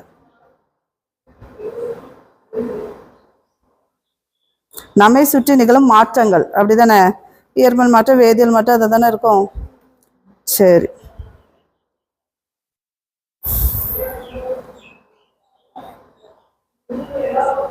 மாற்றம் என்றால் என்ன? ஒரு விதை மரக்கன்றா மாறுறது மாற்ற நிலை. சரியா? பகல் இரவா மாறுறது பாறை கொடுத்துருக்க. காய் எப்படி மாறும்? பழமா மாறுமா? அதானே மாற்றம். சரி, அதான் டேஸ் கொடுத்து என்ன? பாறைக்கு என்ன வரும்? பாறை மண்ணாகுதா? சரி, ஓகே. அடுத்தது, மாற்றம்னா என்ன? ஒரு பொருள் தன்னுடைய நிலையிலிருந்து மற்றொரு நிலைக்கு மாறும் நிகழ்வுக்கு தான் என்னது? மாற்றம். ஸ்டேட், ஒரு ஸ்டேட்ல இருந்து இன்னொரு ஸ்டேட்டுக்கு மாறுது. இப்ப நம்ம பார்த்தலாம், திண்மப்பொருள் திரவ பொருளா மாறுது, அதான் மாற்றம். சரியா? மாற்றம் என்பது இயற்கையின் நீதி, அது கண்டிப்பா மாறுமா. நம்ம அன்றாட வழியில் நம்மை சுற்றி பல மாற்றங்களை காண்கிறோம். குறிப்பிட்ட கால இடைவெளியில் வானிலையில் மாற்றம் நிகழ்கிறது. இதே போல் பருவத்திலும் மாற்றம் நிகழ்கிறது. காகிதம் தீப்பிடித்த உடனே எரிகிறது, ஆனால் இரும்பு ஆணி துருப்பிடிக்க சில நாட்கள் ஆகின்றன. இதெல்லாம் ஒவ்வொன்றுமே நம்ம இயற்பியல் மாற்றமா வேதியியல் மாற்றமான்னு சொல்லணும். சரியா? இது இந்த இரும்பு அணி இருக்குல்ல, அது என்ன மாற்றம்? இயற்பியல் மாற்றமா வேதியியல் மாற்றமா? கெமிக்கல் ரியாக்ஷன், வேதியியல் மாற்றம் தான். அதை கேட்பான். சரியா? அத காகிதம் தீப்பிடித்த உடனே எரிகிறது, அதுவும் என்னதான்? வேதியியல் மாற்றம். எரிதல்னாலே வேதியியல் மாற்றம். O2 தான், ஆக்சிஜன் தானே உதவுது. அதே மாதிரி ஆணி, இந்த இரும்பு ஆணி இருக்கா, காற்று மழை, காற்றுல உள்ள ஆக்சிஜனை நீர்ல உள்ள ஆக்சிஜன் எடுத்துக்கிடுது, அதுவும் கெமிக்கல் ரியாக்ஷன். புரியுதுல? இந்த ரெண்டுமே கேட்டிருக்கான் சின்ன கிளாஸ்க்கு. பால் தயிரா மாறுது, அதுவுமே கெமிக்கல் ரியாக்ஷன் தான். சமைக்கும் போது சில நிமிடங்களில் காய்கறிகள் வெந்து விடுகின்றன, அதுவுமே என்னது? ஒரு நிலையிலிருந்து இன்னொரு நிலையா மாறுது, அதுவும் கெமிக்கல் தான். மாற்றங்கள், ஏன்னா அதனுடைய கலரை சேஞ்சஸ் ஆகுதா, அதுதான் மாற்றங்கள் என்பது. வடிவம், நிறம், வெப்பநிலை வரும். வடிவம், நிறம், வெப்பநிலை, நிலை மற்றும் இயல்பு போன்ற பண்புகள்ல நிகழலாம். அதனுடைய வடிவத்துல மாற்றம் ஏற்படலாம், அதோட பண்புல மாற்றம் ஏற்படலாம், வெப்பநிலையில மாற்றம் ஏற்படலாம். இதைதான் என்னது? மாற்றங்கள் நம்ம சொல்றோம். அதை நான் வச்சிருங்க. வடிவம், சேப்பு அண்ட் கலரு, அப்புறம் டெம்பரேச்சர், அப்புறம் ஸ்டேட். ஏன்னா திண்மத்துல இருந்து திரவ நிலை, அதான் ஸ்டேட். சரி, அதோட இயல்பு போன்ற பண்புகளை மாறுபடலாம். பொருட்களை ஏற்படுத்தும் இத்தகைய மாற்றங்களில் சிலவற்றை நாம் கண்களால் காண முடியும், சிலவற்றை கண்களால் காண இயலாது. சிலதை காணலாம், சிலதை காண முடியாதுன்னு போட்டிருக்கோம், அவ்வளவுதான். இப்ப பலூன், ஊதின பலூனு ஊதாத பலூன் எப்படி இருக்கு? அது சேஃப், வடிவம், அப்படித்தானே? வடிவத்தில் மாற்றம் ஏற்படுகிறது இல்லையா? ஆமா, ஆம் கொடுத்தலாம். அளவில் மாற்றம் ஏற்படுகிறதா? மாறுகிறது. வேற ஏதேனும் மாற்றம் நிகழ்கிறதா? இதை பார்த்தவங்களுக்கு வேற ஏதாவது தோணுதா? இயல்புல அப்படியும் கொடுத்துருக்கான். சரியா? வடிவம் சொல்லியாச்சு, அளவு சொல்லியாச்சு, வேற ஏதாவது மாற்ற கெமிக்கல்லாம் கிடையாது. ஏன்னா இது காற்று தானே, ஊதுறோம், வெளியே விடுறோம், அது ஒண்ணு இல்லை. சரி, மாற்றங்களின் வகைகளை பத்தி பார்க்கிறோம். டைப்ஸ், அதோட டைப்ஸ். இயற்கையில் பல்வேறு மாற்றங்கள் நம்மை சுற்றி நிகழ்கின்றன. சில மாற்றங்கள் மிக விரைவாக நிகழ்கின்றன, சில மாற்றங்கள் நிகழ பல மணித்துளிகள், நாட்கள், வருடங்கள் கூட தேவைப்படுகின்றன. சில மாற்றங்கள் தற்காலிகமானவை, சில மாற்றங்கள் நிரந்தரமானவை. ஸ்டேபிளா இருக்கும். சில மாற்றங்கள் புதிய பொருட்களை உருவாக்குகின்றன, சில மாற்றங்கள் புதிய பொருட்களை உருவாக்குவதில்லை, சில மாற்றங்கள் இயற்கையானவை, சில மாற்றங்கள் மனிதர்களால் உருவாக்கப்படுபவை, சில மாற்றங்கள் விரும்பத்தக்க மாற்றங்களை உண்டாக்குகின்றன, சில மாற்றங்கள் விரும்பத்தகாத மாற்றங்களை உருவாக்குகின்றன. நல்லா இருக்கு என்ன? அடுத்தது இந்த அடிப்படையில் நாம் மாற்றங்களை கீழ்கண்டவாறு வகைப்படுத்தலாம். ஃபர்ஸ்ட், மெதுவாக மற்றும் வேகமான மாற்றங்கள். ஃபர்ஸ்ட் மாற்றம் என்னது? மெதுவான மாற்றம், வேகமான மாற்றம். அடுத்தது மீள் மாற்றம், மீளா மாற்றம். மீள் மாற்றம், மீளா மாற்றம். அது வேற ஒன்றும் இல்லை. இப்போ வந்து ஐஸ் கட்டி எடுத்துக்கோங்க. ஐஸ் கட்டியா வெப்பப்படுத்தும் போது தண்ணியாக மாறுது, தண்ணியை குளிர்விக்கும் போது என்னது? நீராக மாறுது. அந்த ஈக்குலிபிரி அந்த இது இருக்குல்ல, ரியாக்ஷன், முன்னோக்கு வினையும் பின்னோக்கு வினையும் நடந்துச்சுன்னா சரியா மீள்வினை. மீள்வினை ஒரு வினை, ஒரு முன்னோக்கு வினை மட்டும் நடக்குதுன்னு நினைக்கிறீங்க, அப்ப அது என்னது? மீளா வினை. அதை என்ன மாற்றவே முடியாது. அந்த ரியாக்ஷன், அந்த வினை நடந்த பிறகு அதுதான் பர்மனண்டா, அதுதான். சரியா? புரிஞ்சிச்சாப்போ? மீள்வினை, மீளாவினை. அடுத்தது இயற்பியல் மற்றும் வேதியியல் மாற்றங்கள். சரியா? அடுத்தது விரும்பத்தக்க மற்றும் அதே தான் வருது, இயற்கை மற்றும் மனிதர்களால் ஏற்படுத்தும் மாற்றங்கள். மெதுவான மாற்றங்களுக்கு கொடுத்துருக்கான், வேகமான மாற்றங்களுக்கு எடுத்துக்காட்டுகள் கொடுத்துருக்கான். நகம் மற்றும் முடி வளர்தெல்லாம் என்னதுப்பா? மெதுவான மாற்றங்களுக்கு கொடுத்துருக்கான். விதை முளைத்தல், பருவநிலை மாற்றம், இதெல்லாம் என்னது? மெதுவான மாற்றம். வேகமான மாற்றங்களுக்கு என்ன கொடுத்துருக்கான்? பலூன் வெடித்தல், கண்ணாடி உடைதல், பட்டாசு வெடித்தல், இதெல்லாம் கட கட கட டக டகன்னு வருது. புரிஞ்சிச்சா? அடுத்தது மீள் மற்றும் மீளா மாற்றங்கள் நான் கொடுத்துருக்கான் பாருங்க. ஒரு காகிதத்தை கொண்டு படகு மற்றும் ஆகாய விமானம் ஆகியவற்றை செய்து பார்க்கும் செயல்பாட்டில் அதே காகிதத்தை மீண்டும் மீண்டும் வெவ்வேறு வடிவங்கள் செய்ய பயன்படுது. இதுல இருந்து உருவங்கள் மாறப்பட்டிருந்தாலும் செயல்பாட்டில் நிகழ்வது மீள் மாற்றமே என்கிறோம். அதே பொருளை வச்சுட்டு திரும்ப அதை விட்டுட்டு மறுபடியும் அதே வேற. ஸோ ஒரு பொருள் திரும்ப ரிப்பீட்டட் அந்த பேப்பராகவே நம்ம எடுத்துக்கிறோம். அந்த பேப்பர் கறிக்கு நம்ம எரிக்கணும்னு வச்சுருங்களேன், கரியா பேரா திரும்ப அந்த பேப்பர் ரிட்டர்ன் வருமா? அதுதான் என்ன சொல்றோம்? மீளா வினை. சரிங்களா? மெயினா கெமிக்கல் என்ன சொல்லுவாங்க, வேதி வினைகள் மீளா வினையா தான் இருக்கும். ஒரு நடந்த பிறகு அந்த ப்ராசஸ் நடந்த பிறகு முடிஞ்சது தான். சரியா? அந்த மாதிரி. சரியா? இப்ப புரிஞ்சிச்சுல? அடுத்தது இப்ப எரியும் மெழுகுவர்த்தி, பலூனு, ஊசியால் குத்தப்படும் பலூன், இதெல்லாம் என்னது? ஊசியால் அந்த பலூனை உடைச்ச பிறகு அது என்ன ஆகுது? திரும்ப அந்த பலூனை ஊதினாலும் பிரயோஜனம் இல்லை, அது மீளா வினை. இது மெழுகுத்திரி எரிஞ்ச பிறகு எரிஞ்சதுதான், அதான். அடுத்தது மீள் மாற்றத்தை பத்தி கொடுத்துருக்கான். சில மாற்றங்கள் நிகழும் போது மாற்றமடைந்த பொருள் மீண்டும் தங்களின் பழைய நிலை வந்தா அதுக்கு பேர் இது மீள் மாற்றம். திரும்ப அந்த பழைய நிலையை அடைந்தால், அந்த வார்டை நான் வச்சிருங்க, மீள் மாற்றத்துக்கு டெஃபினிஷன். சரியா? சரி. ஆப்பிளை வெட்டியதால் அதன் இயல்பில் ஏதேனும் மாற்றம் நிகழ்ந்ததா? இல்லை. அதன் உருவம் மற்றும் அளவு மட்டுமே மாறியது. இவ்வகை மாற்றம் என்ன மாற்றம் சொல்லுவாங்க? இயற்பியல் மாற்றம். இப்படி இருக்கிற ஆப்பிள் நம்ம கட் பண்ண பிறகு என்னது? அதோட ஷேப் மாறிடுது. அப்ப அதை எந்த மாற்றத்துக்கு எடுத்துக்காட்டா நம்ம சொல்லலாம்? இயற்பியல் மாற்றத்துக்கு சொல்லலாம். மற்றொரு பாதி ஆப்பிளை அப்படியே மேசை மேல் சற்று நேரம் வைத்திருக்கும். சிறிது நேரம் கழித்து ஆப்பிள் பழத்தின் வெட்டி பகுதி மேற்பரப்பில் பழுப்பு நிற திட்டுகள் தோன்றி இருக்கின்றன. அப்போ இந்த இது காற்றுடன் வினை பிரிந்திருக்கு. அப்ப என்னது? வேதி மாற்றம். கெமிக்கல் ரியாக்ஷன் நடந்தாலும் இது வேதி மாற்றம். சரியா? புரிஞ்சிச்சு? அப்ப நீங்க இதுவும் கேப்பா, வெட்டப்பட்ட ஆப்பிள் இயற்பியல் மாற்றம், அதை கொஞ்ச நேரம் வச்சுட்டு அது பழுப்பு நேரமா மாறிட்டுனா வேதி மாற்றம் சொல்ல தெரியணும். சரியா? அடுத்தது இயற்பியல் மற்றும் வேதியியல் மாற்றங்கள். இயற்பியல் மாற்றங்கள் பாருங்க. இயற்பியல் மாற்றம் என்பது ஒரு அதனால பாக்ஸ்ல உள்ளதெல்லாம் டைஸ்ல நல்லா ரீட் பண்ணுங்க. சரியா? இயற்பியல் மாற்றம் என்பது ஒரு தற்காலிக மாற்றம் ஆகும். இது ஒரு பொருளின் வேதியியல் இயல்பு மாறாமல் அதன் இயற்பியல் பண்புகளில் மட்டுமே மாற்றங்கள் நிகழ்வது இயற்பியல் மாற்றங்கள் ஆகும். இது புதிய பொருள் எதுவும் உருவாவது இல்லை. இயற்பியல் மாற்றத்துல ஒரு புதிய பொருள் நமக்கு கிடைக்காது. சரியா? இப்ப பனிக்கட்டி உருகுதல், உப்பு அல்லது சர்க்கரையினை கரைசலாக்குவது, ரப்பர் வளையத்தினை இழுத்துதல். நல்லா ஞாபகம் வச்சுடுங்க, கேப்பா. இயற்பியல் மாற்றங்களுக்கு எக்ஸாம்பிள், ஒவ்வொரு எக்ஸாம்பிள் எதுக்குரியது அதுல மட்டும் மைண்ட்ல ஞாபகம் வச்சுடுங்க. ரப்பரை இழுத்துட்டு திரும்ப அதை விட்டுரும். சரியா? இயற்பியல் மாற்றம். ஏன்னா நீளுது, சுருங்குது. ஸோ இயற்பியல் ஷேப்ல மாறுது. அடுத்தது பனிக்கட்டி உருகுதல். பனிக்கட்டி உருகிறது, அது பனிக்கட்டி திடமா இருக்கிறது இப்ப தண்ணியா மாறுது, ஷேப்ல மாறுது. அடுத்து உப்பு தனியா இருக்கு, தண்ணி இருக்கு, அதை கரைக்கும் போது கரைசல் ஆகிடுறோம். சரியா? அது நாம் இப்பொழுது நீரில் நிகழும் இயற்பியல் மாற்றங்களை பற்றி புரிந்து கொள்ளலாம். அப்ப நீர்ல ஒரு மாற்றம் நிகழ்ந்துச்சுன்னா அது என்ன மாற்றமா இருக்கும்? இயற்பியல் மாற்றம். அப்படி மைண்ட்ல நான் வச்சிருங்க. நீரான திட மற்றும் வாயு நிலையில் உள்ளது. வெப்பப்படுத்தும் போது மூலமாகவோ அல்லது குளிர்வித்தல் மூலமாக இந்நிலையில் மாற்றங்களை ஏற்படுத்தலாம். வெப்பப்படுத்தும் போது ஆற்றல் அளிக்கப்படுவதும் குளிர்விக்கப்படும் போது ஆற்றல் வெளியேற்றப்படுவதும் மாற்றங்களுக்கு காரணமாகிறது. உண்மைதானே? ஒரு பொருளை வெப்பப்படுத்தும் போது அது ஆற்றலை எடுத்துட்டு என்ன ஆகுது? காற்றுக்கு வந்துட்டு பாடம்.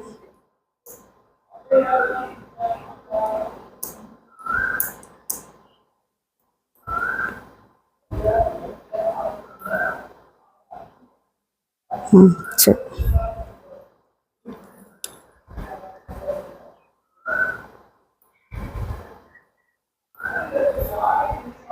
வெப்பப்படுத்தும் போது ஆற்றல் அளிக்கப்பட்டுரும். வெப்பனாலே ஆற்றலை கொடுக்குறோன்னு அர்த்தம். குளிர் வைக்கும் போது என்னது? ஆற்றல் வெளியேற்றப்படுது. அதுல இருந்து என்னதாகுது? ஆற்றல் ரிமூவ் ஆகுது. அதுதான் காரணம். என்ன? சரி. நீரின் நிலை மாற்றங்களும் அவற்றின் பெயர்களும் பத்தி கொடுத்துருக்காங்க. ரொம்ப முக்கியம். சரியா? இது ரொம்ப ரொம்ப முக்கியம். கான்செப்டை புரிஞ்சுக்கோங்க. இப்ப பனிக்கட்டிய வெப்பப்படுத்தும் போது அது எதா மாறுது? நீரா மாறுது. அதுக்கு பேரு உருகுதல். அதுக்கு பேர் என்னது? உருகுதல். அடுத்தது நீரை வெப்பப்படுத்தி நீராவியாக மாற்றுவதற்கு ஆவியாதல். நீரை வெப்பப்படுத்தினாலே அது ஆவியா மாறுது. அதுக்கு பேரு ஆவியாதல். நீராவியை குளிர்விச்சு அதை நீரா மாற்றும். அதுக்கு பேர் என்னது? அந்த ஆவி சுருங்குதல். நீர் ஆவியை குளிர்விக்கும் போது அந்த ஆவியை குளிர்விக்கும் போது அது எதா மாறுது? நீரா மாறுது. அதுக்கு பேரு ஆவி சுருங்குதல். அடுத்தது நீரை குளிர்வித்து பனிக்கட்டியா மாற்றுறதுக்கு உறைதல். நீராவியை குளிர்விக்கிறது வேற, நீரை குளிர்விக்கிறது வேற. சரியா? உறைதல். நீரை குளிர்விச்சா அது என்ன ஆயிரும்? உறைதல்னு பேரு. சரியா? இதுதான் அதனுடைய முறை. சரி, மேலும் அறிந்து கொள்வோம் பாருங்களா. ஒரு திடப்பொருளை வெப்பப்படுத்தும் போது திரவமாகாமல் நேரடியாக வாயு நிலைக்கு மாறினா அதுக்கு பேர் என்னது? அது நல்ல கான்செப்ட், தெரியும். சரியா? மேலும் ஒரு இயற்பியல் மாற்றத்தை பத்தி புரிஞ்சுக்கணும். கரைசல்னாலே அது என்ன சொன்னோம்? இயற்பியல் மாற்றம்னு சொன்னோம். கரைசல்னாலே என்னது? இயற்பியல் மாற்றம். அது எப்படி மாறுதுன்னா, கரைசல்ல ரெண்டு இருக்குங்க. ஒரு கரைபொருளும் இருக்கும், ஒரு கரைப்பானும் இருக்கும். கரைபொருள் எப்பவுமே மேக்சிமம் நீரா தான் இருக்கும். கரைப்பொருள் என்னது? கரைப்பான். கரைபொருள். சரியா? அது பார்த்துக்கோ. கரைப்பான் என்பது கரைபொருளை கரைக்கக்கூடிய பொருள். கரைபொருள் என்பது கரைப்பானில் கரையக்கூடிய பொருள். எப்படி கொடுத்தாலும் எழுத தெரியணும். கரைப்பானா என்ன, கரைப்பொருள்னா என்னன்னு தெரியணும். சரியா? அடுத்து அப்ப ரெண்டையும் மிக்ஸ் பண்ணும்போது எதா மாறுது? நமக்கு கரைசல் கிடைக்குது. இப்போ உப்பு, தண்ணி, கரைப்பான், உப்பு, கரைபொருள் ரெண்டையும் மிக்ஸ் பண்ணும்போது என்னதான் நமக்கு கிடைக்குது? கரைசல்.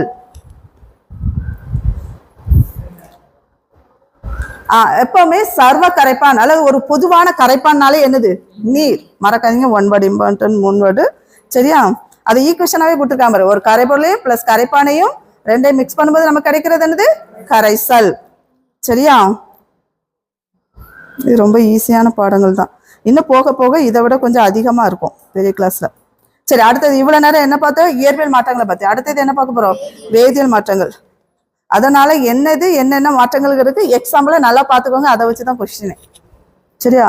பொருட்களின் வேதி பண்புகளின் மாற்றங்கள் ஏற்பட்டால் அது வேதியியல் மாற்றங்கள் ஏற்படும். வேதியியல் மாற்றங்கள் புதிய பொருட்களை உண்டாக்குகின்றன. ஆனா இயற்பியல் மாற்றத்தில் புதிய பொருட்கள் உருவாவதில்லை. நான் வச்சிருங்க. அடுத்து இயற்பியல் மாற்றத்துக்கு பாருங்களா, புதிய பொருட்கள் உருவாகுது இல்லையா? இதில் அது ரெண்டுக்கும் வேறுபாட கொடுத்துருக்காங்க. இயற்பியல் மாற்றத்துக்கும் வேதியியல் மாற்றத்துக்கும். புதிய பொருள் வேதியியல் மாற்றத்துல உருவாகும். சரியா? இது இயல்பில் மாற்றம் ஏற்படாது, வேதி இயல்புல மாற்றம் ஏற்படும். இது ஒரு தற்காலிக மாற்றம். இயற்பியல் மாற்றம்லாம் என்னது? ரப்பரை இழுத்து விட்டு திரும்ப விட்டோம்னா அது என்னது? ஒரு தற்காலிகம். இது கிடையாது, டெம்பரரி தான். இது என்னது? ஒரு நிரந்தர மாற்றம். வேதி மாற்றம்னாலே நான் வச்சுருக்க ஒரு நிரந்தர மாற்றம். இப்ப பழுப்பு நிறமா ஆப்பிள் ஆயிட்டு திரும்ப அதை நம்ம எதாவது மாற்ற முடியுமா? முடியாது. ரியாக்ஷன் நடந்து முடிஞ்சிட்டு. அதனால நிரந்தரம். இது தற்காலிகம். சரியா? இது என்னது? ஒரு மீள்வினை. இது ஒரு மீளாவினை. எப்பவுமே நினைச்சுங்க, வேதி மாற்றம் ஒரு மீளாவினையா தான் இருக்கும். அடுத்தது அதை கொண்டு வர முடியாது. சரியா? சரி, கான்செப்ட் ஈஸி தான். அடுத்து விரும்பத்தக்க மற்றும் விரும்பத்தகாத மாற்றங்களுக்கு எடுத்துக்காட்டு கொடுத்துருக்கான். பாருங்களா, காட்டுத்தீ நம்ம ரொம்ப லைக் பண்ணுவோமோ? காட்டுத்தீலாம் பழம் அழுகிறது, அழுகி நாரிட்டு இருந்தா பிடிக்குமா? முட்டையில குஞ்சு பொரித்தல் அது கொடுத்துருக்கான். அதுக்கடுத்து என்னது? காற்றாலை. சரியா? இல்ல இதெல்லாம் என்ன மாற்றங்கள் நீங்க எழுதணும். கீழே கொடுக்கப்பட்ட படத்தை பார்த்து விரும்பத்தக்க மாற்றங்கள் விரும்பத்தகாத மாற்றங்களை கண்டறிவோம். சரி, மேல உள்ளது காட்டுத்தீ, பழம் அழுகுதெல்லாம் விரும்பத்தகாது. முட்டையில இருந்து குஞ்சு பொரிக்கிறது விரும்பத்தகாது. காற்றாலையே நம்ம விரும்புவோம். ஏன்னா நல்லா காற்று வரணும்னு என்ன மின்சாரத்துக்கு விரும்புவோம். சரியா? இங்க பாருங்களா, இதுல கீழே கொடுத்துருக்காம காய் கனியாதல், பருவநிலை மாற்ற தாவரங்கள் வளருதல், உணவு சமைத்தல், பால் தயாராது, இதெல்லாம் நமக்கு பிடிக்கும். பால் தயிர் ஆகாம இருந்தா தான் நமக்கு பிடிக்காது, அப்படிதானே? பிடிக்கும். அடுத்து விரும்பத்தகாத மாற்றங்கள், காடுகள் அழிதல், பழம் அழுகுதல், இரும்பு துரு பிடித்தல். நம்ம விரும்ப மாட்டோம். அதனாலதான் நம்ம என்ன பண்றோம், வருஷம் வருஷம் பெயிண்ட் அடிச்சுட்டே இருக்கோம். இரும்பு துரு பிடிக்குத, பெயிண்ட் என்னது கேட்டு துரு பிடிக்குதுன்ட்டு. சரியா? பாருங்க, அடுத்து அந்த பாடம் முடிஞ்சுது. இன்னும் ஒரு பக்கம் இருக்கோ. இயற்கையான மற்றும் மனிதனால் ஏற்படக்கூடிய மாற்றங்களை பத்தி பார்க்கல. இயற்கையான மாற்றங்கள்னா என்னது? இயற்கையில் தானாவே நிகழும் மனித கட்டுப்பாட்டிற்கு அப்பாற்பட்ட மாற்றங்களை தான் என்ன சொல்றோம்? இயற்கையான மாற்றம். கண்டிப்பா அதுல மனிதன்ட்டு வரும். என்ன இயற்கையான மாற்றங்களுக்கு என்னது? மனிதன் கட்டுப்பாட்டிற்கு அப்பாற்பட்ட மாற்றங்களை தான் நம்ம என்ன சொல்லுவோம்? இயற்கையான மாற்றங்கள் சொல்லுவாங்க. சரியா? அது எடுத்துக்காட்டு பாருங்க, புவியின் சுழற்சி. நம்ம போய் அதை புவியின் சுழற்சியை மாற்றி வைக்க முடியுமா? முடியாது. மனிதன் கட்டுப்பாட்டுக்குள்ள அது இயங்கவே இயங்காது. சரியா? அடுத்தது மழை பெய்தல். நம்ம சொன்னவனே மழை வரும் போன பக்கம் அமாவாசை முதல் பௌர்ணமி வரை. சரியா? ஓகே, சரி. கீழே உள்ளதெல்லாம் பார்த்து நீங்க சொல்லுங்க. வெள்ளப்பெருக்கு, மரச்சாமான்கள், எப்படியாவது அந்த கூகுளையாவது அடிச்சு பத்தி ஒவ்வொன்றுக்கும் என்னென்ன மாற்றங்கள்னு கண்டுபிடிச்சிருங்க. வெள்ளப்பெருக்கு என்ன வரும்? இயற்கை மாற்றம். மரச்சாமான்கள், நாற்று நடுதல், நிலச்சரிவு, இயற்கை. சூப்பர் சூப்பர், அழகா. வெவ்வேறு நிலைகள், மனிதனால் ஏற்படக்கூடிய மாற்றங்கள் அல்லது செயற்கையான மாற்றங்கள் பத்தி பார்க்க போறோம். இப்போ அதுக்கு எடுத்துக்காட்ட பாருங்க. சமைத்தல் நம்ம தான் செய்யறோம். காடுகளை அழிக்கிறோம், நம்ம தான் வெட்டி மரத்தெல்லாம் வெட்டி அழிக்கிறோம். அடுத்தது பயிரிடுதல், நம்ம தான் பயிரிடுறோம். கட்டிடங்கள் கட்டுதல், இது எல்லாமே மனிதனால் செய்யக்கூடிய மாற்றம். சரியா? சரி, இதை பாருங்க. ஐயோ, உடனே எங்கேயாவது போயிருதுவோம் செல்லு. குடு குடு குடு குடுன்னு டச் அவ்வளோ ஃபாஸ்டா இருக்கு. என்ன எங்கேயோ போறான்.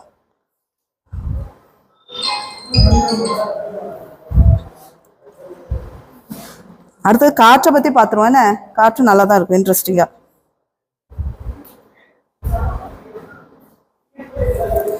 இதை நீங்க ஒருக்கா ரீட் பண்ணிருங்க, உங்களுக்கு மைண்ட்ல அப்படின்னு இருக்கும்.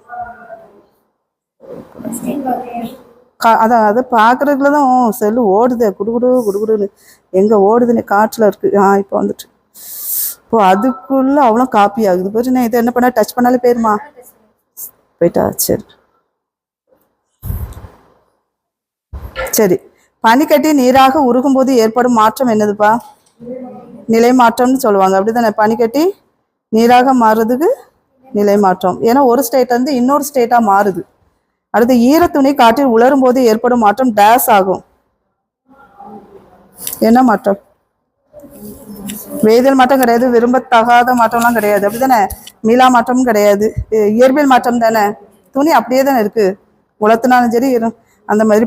பால் தயிராக மாறுவது ஒரு டேஸ் ஆகும். மீளா மாற்றம். சரி, கரெக்ட். அடுத்து கீழ்கண்டவற்றில் விரும்பத்தக்க மாற்றம் எது?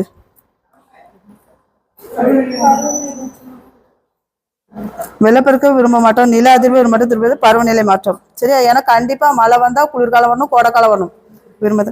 சரி, அடுத்தது காற்று மாசுபாடு அமிலமலைக்கு வழிவகுக்கும். இது ஒரு டேஸ் ஆகும். மனிதனால் ஏற்படக்கூடிய ஒரு மாற்றம் தான். சரிங்களா? நம்ம கண்டது கழிது எரிக்கிறதுனால ஒரு இது. சரியா? காந்தம் இரும்பு ஊசியை கவர்ந்திருக்கும். இது ஒரு டேஸ் மாற்றம் ஆகும், மேல் மாற்றம். சரி, அடுத்தது முட்டையை வேக வைக்கும் போது டேஸ் மாற்றம் நிகழ்கிறது, மீளா மாற்றம். கண்டிப்பா திரும்ப முழு முட்டையை ஆக்க முடியாது. சரியா? நமக்கு ஆபத்தை விளைவிப்பவை டேஸ் மாற்றங்கள் ஆகும். விரும்பத்தகாத மாற்றங்கள் தான் நமக்கு ஆபத்தை உருவாக்கும். தாவரங்கள் கரியமில வாயு மற்றும் நீரை சேர்த்து ஸ்டார்ச்சை உருவாக்குவது இயற்கையான மாற்றம். அது தானா ஆட்டோமேட்டிக்கா நடக்கும். ஒரு என்ன நம்ம ஒன்றும் சொல்ல வேண்டியதில்லை. அதுக்கு பட்டாசு வெடித்தல் என்பது ஒரு டேஸ் மாற்றம், வேகமான மாற்றம். சரிங்களா? விதை முளைத்தல் ஒரு மெதுவான. சூப்பர் சூப்பர், அழகா அண்டர்ஸ்டாண்ட் பண்ணிருக்கீங்க. சரியா? சரியா தவறா பார்த்துடலாமா? குழந்தைகளுக்கு பற்கள் முளைப்பது மெதுவான மாற்றமா? சரிதானா? மெதுவா தான் நடக்கும். சரி. தீக்குச்சி எறிவது ஒரு மீள் மாற்றம். கரியா பேரும். சரியா?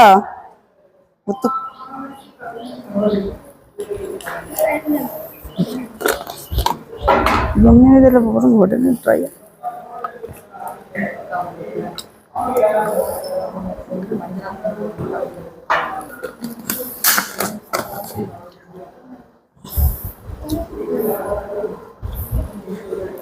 அமாவாசை பௌர்ணமியாக மாறும் நிகழ்வு மனிதனால் ஏற்படுத்தக்கூடிய மாற்றமா? தவறு.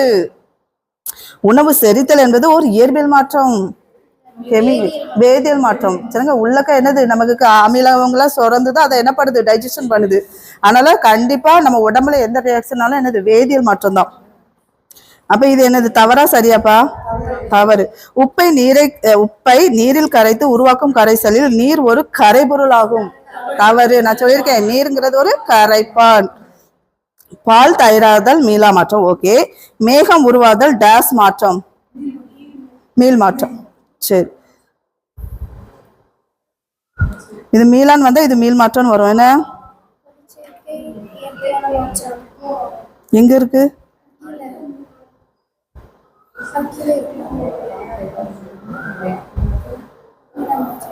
ஒளிச்சேர்க்கை டேஸ் மாற்றம், என்ன மாற்றம்? மாற்றம். நிலக்கரி எரிதல் மனித குளுக்கோஸ் கரைதல் மீள் மாற்றம். உணவு செரித்தல் மீளா மாற்றம். சரி, மாற்றம் மீளா மாற்றம். சரி, தீக்குச்செறிதல் பூமி இது வந்து மெதுவான மாற்றம். சரி, இதுல பொருந்தா ஒன்றை சொல்லுங்க. குழந்தை வளருதல், கண் சிமிட்டுதல், துருப்பிடித்தல், விதை முளைத்தல். கண் சிமிட்டு சீக்கிரமா நடக்கும், விதை முளைத்தல் சீக்கிரம். குழந்தை வளருதல் மெதுவா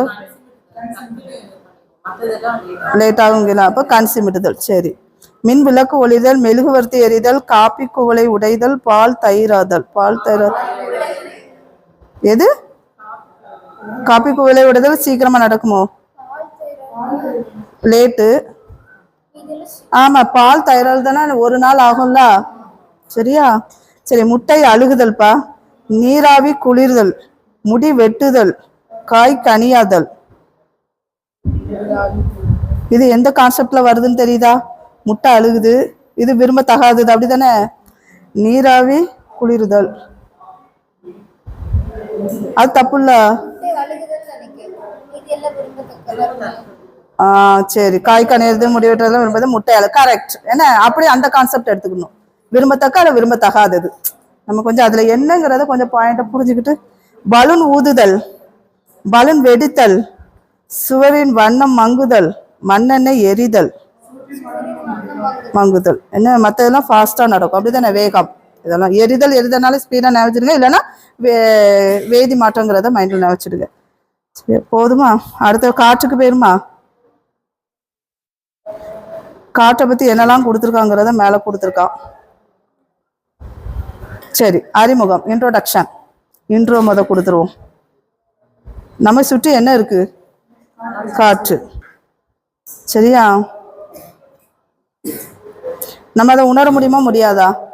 உணரலாம். எப்படிலாம் உணரலாம்? Okay, super. அதே மரம் அசைதான் சொல்லியிருக்கலாம். முடி பறக்குது, முடி அசைத்துனா எப்படி இருந்தா? அதான் எப்படி உணர்றீங்கன்னு கேட்க. சரி, இங்க போட்டிருக்கு பாருங்க, மரங்களின் சலசலப்பு காற்று வீசுதுன்னு தெரிஞ்சிருது. அடுத்தது கொடியில போட்ட துணிகளின் அசைவு காற்று வீசுதுன்னு நம்ம பாத்துறோம். மின் விசிறி இயங்கும் போது அசையும் திறந்த புத்தகத்தூளுது. அப்ப காற்றுனால அந்த புத்தகம் நான் பாருங்க திறந்து மூடுவதா, அப்ப அதுல என்னது? காற்று படுது. இதுதான் எக்ஸாம்பிளா கொடுத்துருக்கு. அப்ப நம்மளால காற்று என்னது? நம்ம சுற்றி என்ன இருக்கு? காற்று இருக்கு. நாம் உயிர் வாழ காற்று எது தேவை? மிக அவசியமானது எது? காற்று. உணவு இல்லாமல் நம்மால் சில நாட்கள் வாழ இயலும், நீர் இல்லாமல் சில மணி நேரங்கள் வாழ இயலும், ஆனால் காற்று இல்லாமல் சில நிமிடங்கள் கூட வாழ முடியாதா? அப்ப ஃபர்ஸ்ட் வந்து என்னது? உயிர் வாழ காற்று மிக அவசியமானது. சரியா? சரி, அனைத்து இனங்களுக்கும் உயிர் வாழ எது? காற்று தான் முக்கியம். காற்று அசைந்து சில சமயங்களில் தென்றலாகவும் சில சமயங்களில் புயலாகவும் வீசும். மெல்லிய விசையுடன் வீசும் காற்று குளிர்ச்சியாகவும் இனிமையாகவும் இருப்பதால் தென்றல் என்று அழைக்கப்படுகிறது. அதிக விசையுடன் வீசும் காற்று மரங்களை வேருடன் சாய்க்கவும் வீடுகளின் கூரைகளை அடித்து செல்லும் திறனையும் பெற்றிருப்பதால் புயல் என்று அழைக்கப்படும். அப்ப நீங்க ஞாபகம் வச்சுக்கணும், வேகமா வீசு காற்றுக்கு பேர் என்னது? புயல். அவ்வளவுதான். மெல்லிசா வீசுனா தென்றல். இதுதான் மீனிங். சரியா? அடுத்தது, சுவாசித்தலுக்கும் எரிதலுக்கும் எது அவசியம்? காற்று. சுவாசித்தலுக்கும் எரிதலுக்கும் எது அவசியம்? காற்று. இப்படிதான் கொஸ்டினை மேக் பண்ணுவாங்க. சரியா? இது ஒரு செயல்பாடு காமிச்சிருக்காங்க காற்று பத்தி. அந்த தண்ணி பாட்டில் எம்டி பாட்டில தண்ணிக்குள்ள முக்கினா எப்படி ஆகும், பபுள்ஸா வரும் பாத்தீங்களா? அப்ப பாட்டிலுக்குள்ள என்ன இருந்திருக்கு, காற்று. அந்த காற்றுலாம் வெளியே போன பிறகு தான் எது உள்ள போகுது, தண்ணி. அதுதான் அந்த செயல்பாடு. சரியா? அடுத்தது இங்க பாருங்களா அந்த படங்கள்லாம். இந்த அடுக்க பாருங்களேன், அடுக்க நல்லா படிச்சிடுங்க. வளிமண்டலம் மற்றும் அவற்றின் அடுக்குகள்.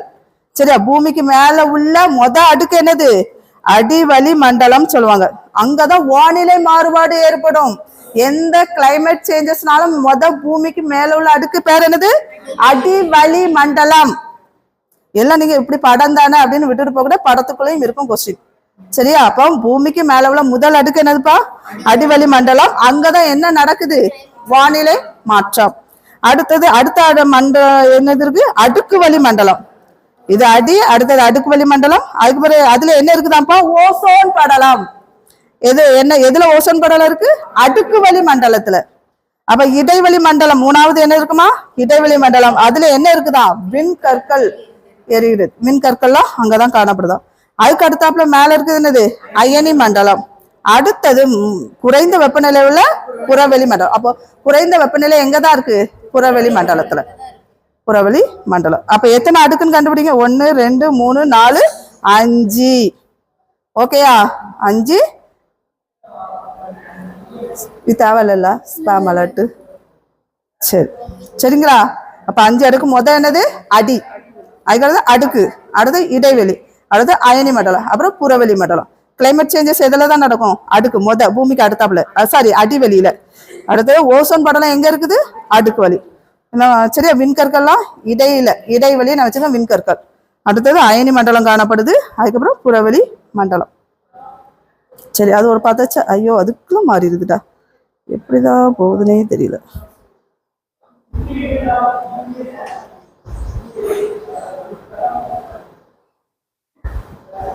இந்த படம் கொஞ்சம் பெரிய படமா இருக்கு. என்னடே காற்று அப்படிதானே?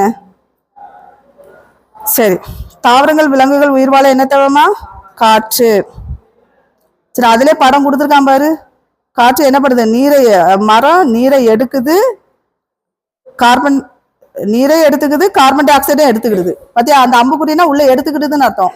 நீரை எடுக்குது, கார்பன் டை ஆக்சைடு எடுக்குது, ஒளியை எடுக்குது, பச்சையத்தை அதையும் எடுத்துக்கிடுது, ஆக்சிஜனை வெளியிடுது. புரியுதா? அந்த படத்துல இருந்து உங்களுக்கு புரியுதா? சரி, அடுத்தது இயைபு, ஒளிச்சேர்க்கை நடக்கிறது. ஒளிச்சேர்க்கை நடக்கிறதுக்கு என்ன தேவை, கார்பன் டை ஆக்சைடு, நீராவி தேவை. சரியா? அதுக்கப்புறம் நம்ம எடுக்கிறோம் பாருங்க, சுவாசத்துக்கு எவ்வளவு எடுக்கிறோம், மொத்தத்துல அட்மாஸ்பியர்ல எவ்வளவு இருக்குன்னு பாருங்களா. 78% என்ன இருக்கு, நைட்ரஜன். 21% ஆக்சிஜன். சரியா? நமக்கு இது எப்படிலாம் அந்த நைட்ரஜன் பயன்படுத்தின உரங்களா, புரத உற்பத்திக்கு இந்த நைட்ரஜன் பயன்படுத்தப்படுது. 78% என்ன இருக்கு, நைட்ரஜன். 21% ஆக்சிஜன். இந்த நைட்ரஜன் எப்படி ஆகுது, உரமாவும் புரத உற்பத்திக்கும் பயன்படுத்தப்படுது. சுவாசத்துக்கு எதை பயன்படுத்துறோம், ஆக்சிஜனை. சரியா? அது ஆக்சிஜனை எடுத்துட்டு, இந்த கார்பன் டை ஆக்சைடை எடுத்துட்டு திரும்ப ஆக்சிஜன். இதுக்கு இப்படி அம்புக்குறி கொடுத்துருக்கோம். ஒளிச்சேர்க்கைக்கு எடுக்கிறது கார்பன் டை ஆக்சைடு தான். சரியா? அது 1% இருக்குதோட. அப்ப டோட்டல் கரெக்டா, டோட்டல் அப்ப எவ்வளவு, 100 வந்துருமா அப்படின்னு வச்சிடுங்க. சரியா? 78 + 21 எவ்வளவு வரும், 88 98 99 100. சரியா? 1%. சரியா? அடுத்தது காற்றின் பயன்களை பாருங்களேன். சுவாசிக்கிறதுக்கு ஃபர்ஸ்ட், எரிக்கிறதுக்கு, அடுத்தது டியூப்ல ஏத்துறதுக்கு, அப்புறம் நோயாளிக்கு சுவாச வாயுவாக ஏத்துறோம், மலை ஏறிபவருக்கும் தேவைப்படுது. சரியா? காற்று.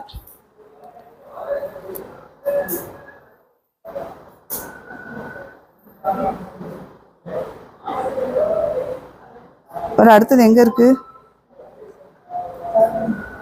அதை பத்தி எக்ஸ்பிளைன் பண்ணிருக்கானோ. வளிமண்டலம் பத்தி கொடுத்துருக்கான்ல, அதுதானே நம்ம அந்த படத்திலே பார்த்தோம்ல. இப்ப உங்களுக்கு அது புரிஞ்சிடும். நமது பூமியானது காற்றாலான ஒரு மிகப்பெரிய மேலுறையால் மூடப்பட்டுள்ளது. இது வளிமண்டலம் என்று அழைக்கப்படுகிறது. பூமியை சுற்றி என்ன இருக்கு, வளிமண்டலம். அது காற்றால நிரம்பி இருக்கு. இது புவி பரப்புல இருந்து 800 கிலோமீட்டர் தொலைவிற்கு மேல் பறந்து விரிந்துள்ள வளிமண்டலமானது புவியின் ஈர்ப்பு விசையால் பூமியின் கட்டுப்பாட்டில் நிலைநிறுத்தப்படுகிறது. அப்போ வளிமண்டலம் ஃபுல்லாவே என்னது, புவியீர்ப்பு விசையால பூமியின் கட்டுப்பாட்டுல தான் இருக்குது அந்த வளிமண்டலம் காற்று. சரியா? அது எவ்வளவு கிலோமீட்டருக்கு தான் அந்த வளிமண்டலம் சுற்றி இருக்கா? 800. பூமியில இருந்து 800 கிலோமீட்டர் வரைக்கும் தான் வளிமண்டலமே இருக்குமா காற்று. சரியா? அடுத்தது,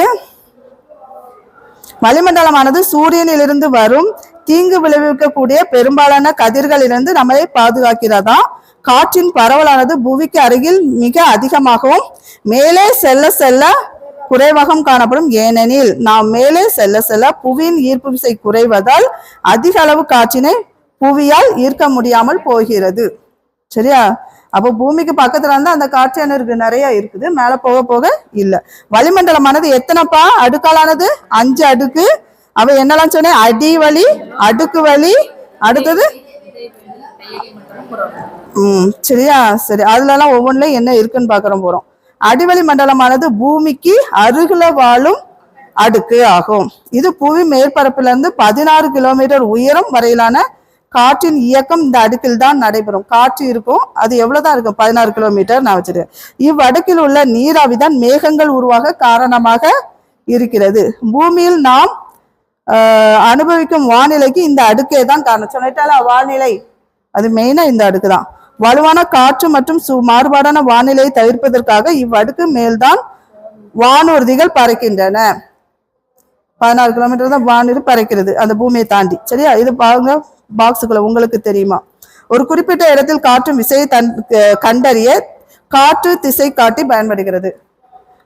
ஒரு காற்று வீசும் திசையை கண்டறிய பயன்படுவது என்னது? காற்று திசை காட்டி. காற்றின் திசையை நீங்கள் ஒரு திசை காட்டியையும் உருவாக்கலாம். நீங்களே செய்து பார்த்து மகிழவும். ஒரு திசை காட்டியை நம்ம கூட உருவாக்கலாம். இப்போ நம்ம ஒரு இது காத்தாடி சுத்துறதுன்னு காத்து வீசுறதுக்கு அப்படித்தானே போவோம். அந்த மாதிரி அது வீசுற திசை அது காட்டுமா, அது உங்களுக்கு தெரியும். சரி, அடுத்த இது என்னது? அடுக்கு வளி மண்டலம். அது என்ன பண்ணும்? அடிவளி மண்டலத்துக்கு மேல இருக்கும், அப்படிதானே? அடுத்தது இந்த அடுக்குல என்ன இருக்கு? ஓசோன் படலம்.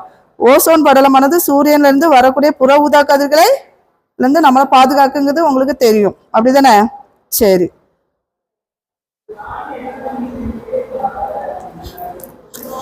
இதனால இந்த தாக்கத்திலிருந்து பூமியில் உள்ள அனைத்து உயிர்களையும் பாதுகாக்குது. சரி, அடுத்தது என்ன இருக்கு?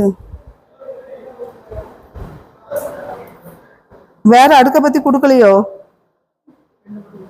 இந்த 2 தான் கொடுத்துருக்கான், அப்படிதானே? சரி, மற்றதை பத்தி அந்த படத்திலே உங்களுக்கு கொடுத்துருப்பான், அதை வச்சே பிடிச்சிக்கிட்டுங்க. சரி, அடுத்தது ஆக்சிஜன், கார்பன் டை ஆக்சைடு மற்றும் நைட்ரஜன் போன்றவை காற்றில் கலந்துள்ளன என்பதை நம்ம உறுதிப்படுத்துற சோதனைகள் நிறைய இருக்கு. நம்ம காற்றுல பார்த்தோம்ல, அட்மாஸ்பியர் 78%, நைட்ரஜன் இருக்கு 21%, ஆக்சிஜன் இருக்கு 1% இருக்குன்னு பார்த்தோம்ல, அதுதான். தூசு போன்ற பொருட்கள் தான் காணப்படுது. காற்று ஒரே பொருளால் ஆனதா? இல்ல. அல்லது ஒரு கலவையா?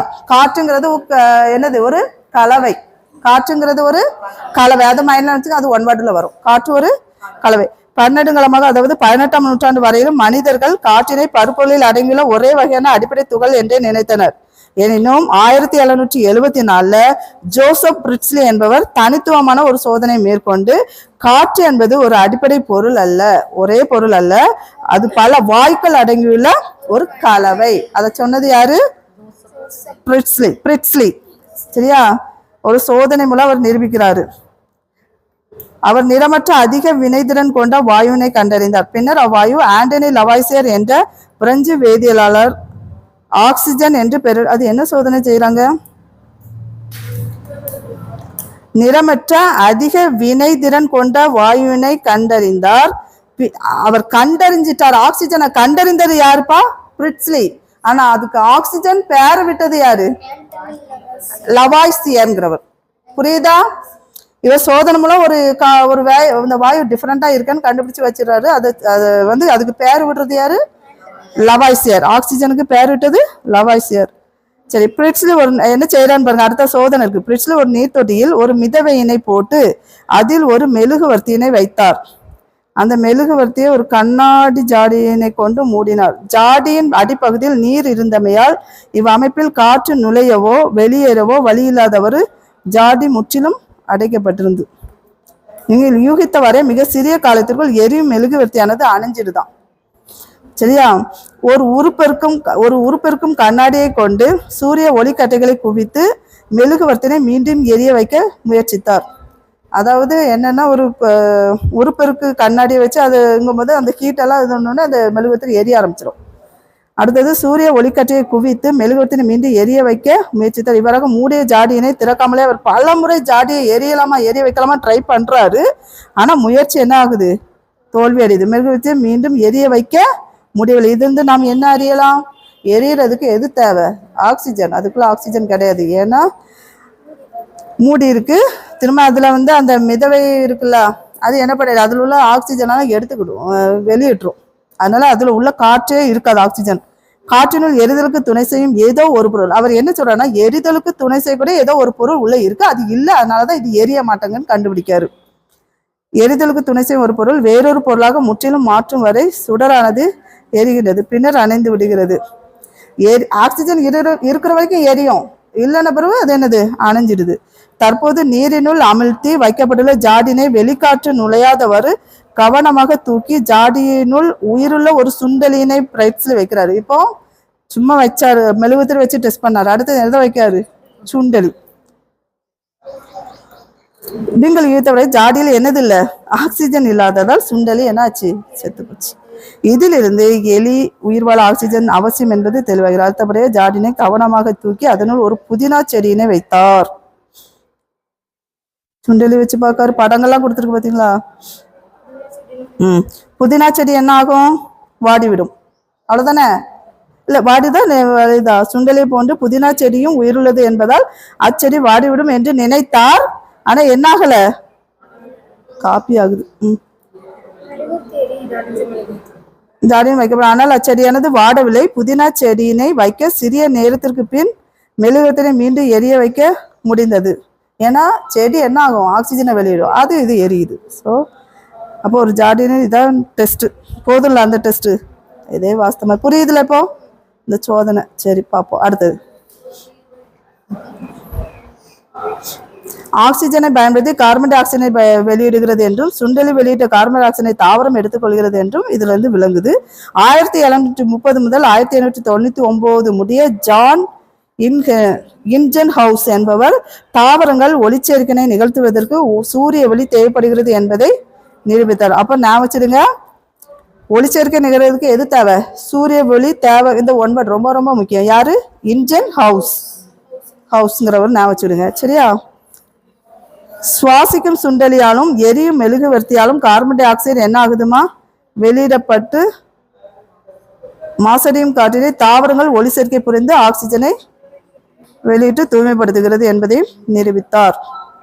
சுண்டலி வெளியிடுறது கார்பன் டை ஆக்சைடு, எரியும் போது கார்பன் டை ஆக்சைடு வெளியிடப்படுது. இந்த ரெண்டு வெளியிட்டு காற்றினை மாசுபடுத்துது. திரும்ப அந்த தாவரங்கள் என்ன பண்ணுது, அந்த கார்பன் டை ஆக்சைடு எடுத்துட்டு ஆக்சிஜனை வெளியிடுது. இது வந்து மீனிங் புரியுதுல. சரி அவ்வளோ. இச்சோதனைகளின் மூலம் காற்று ஒரு கலவை என்பதையும் காற்றானது ஆக்சிஜன் கார்பன் டை ஆக்சைடு போன்ற என்னது பல வாயுக்களை தன்னகத்தை கொண்டுள்ளது என்று தெளிவாகிறது. அப்புறம் 2 பேர் டெஸ்ட் பண்றாங்க, நான் வச்சிருங்க. ஒன்னு பிரட்ஸ்லி, இன்னொரு இன்ஜெக்ஷன். அவர் ஒளிச்சேர்க்கை பத்தி, இவர் என்னது ஆக்சிஜன், சரி ஆக்சிஜனை. ஆனா ஆக்சிஜனுக்கு பேர் இட்டது யாரு, லவாய்சியர். என்ன மினி புரிஞ்சா, இது 10th இருக்கு ப்ராஜெக்ட். ஹைட்ரில்லா செடியை வச்சு இந்த ஒளிச்சேர்க்கை நடக்கிறது, அப்போ ஆக்சிஜன் வெளியிடப்படும், அதுதான். சரியா. சரி வேற என்ன இருக்கு, துரு பிடிக்கிறது.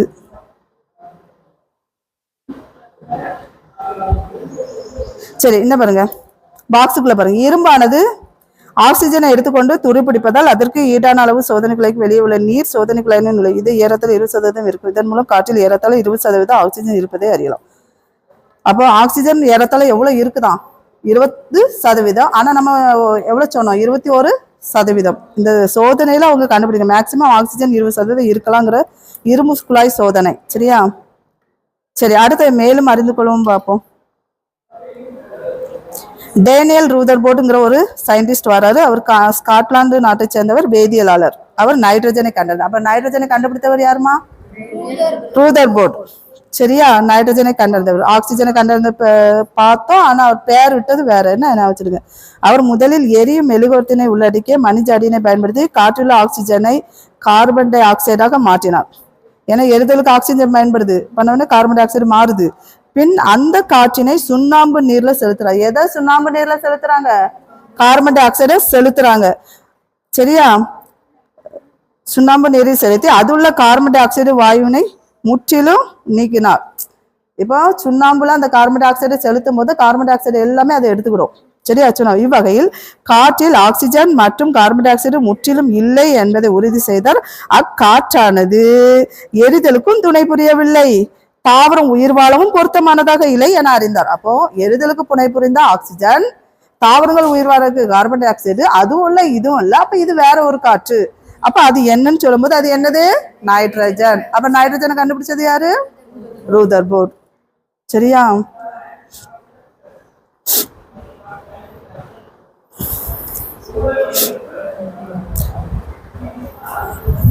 காற்றில் ஆக்சிஜன் என்று இல்லை ஒரு சிதர் அக்காற்றான எரிதலுக்கும் துணைவில்லை, தாவரம் உயிர் வாழவும் பொருத்தமானது இல்லை என அறிந்தார். அக்காற்று நைட்டரிலிருந்து பெறப்பட்ட நைட்ரஜன் வாயுவின் பண்பினை ஒத்திருந்ததை கண்டறிந்து அதற்கு நைட்ரஜன் என பெயரிட்டார்.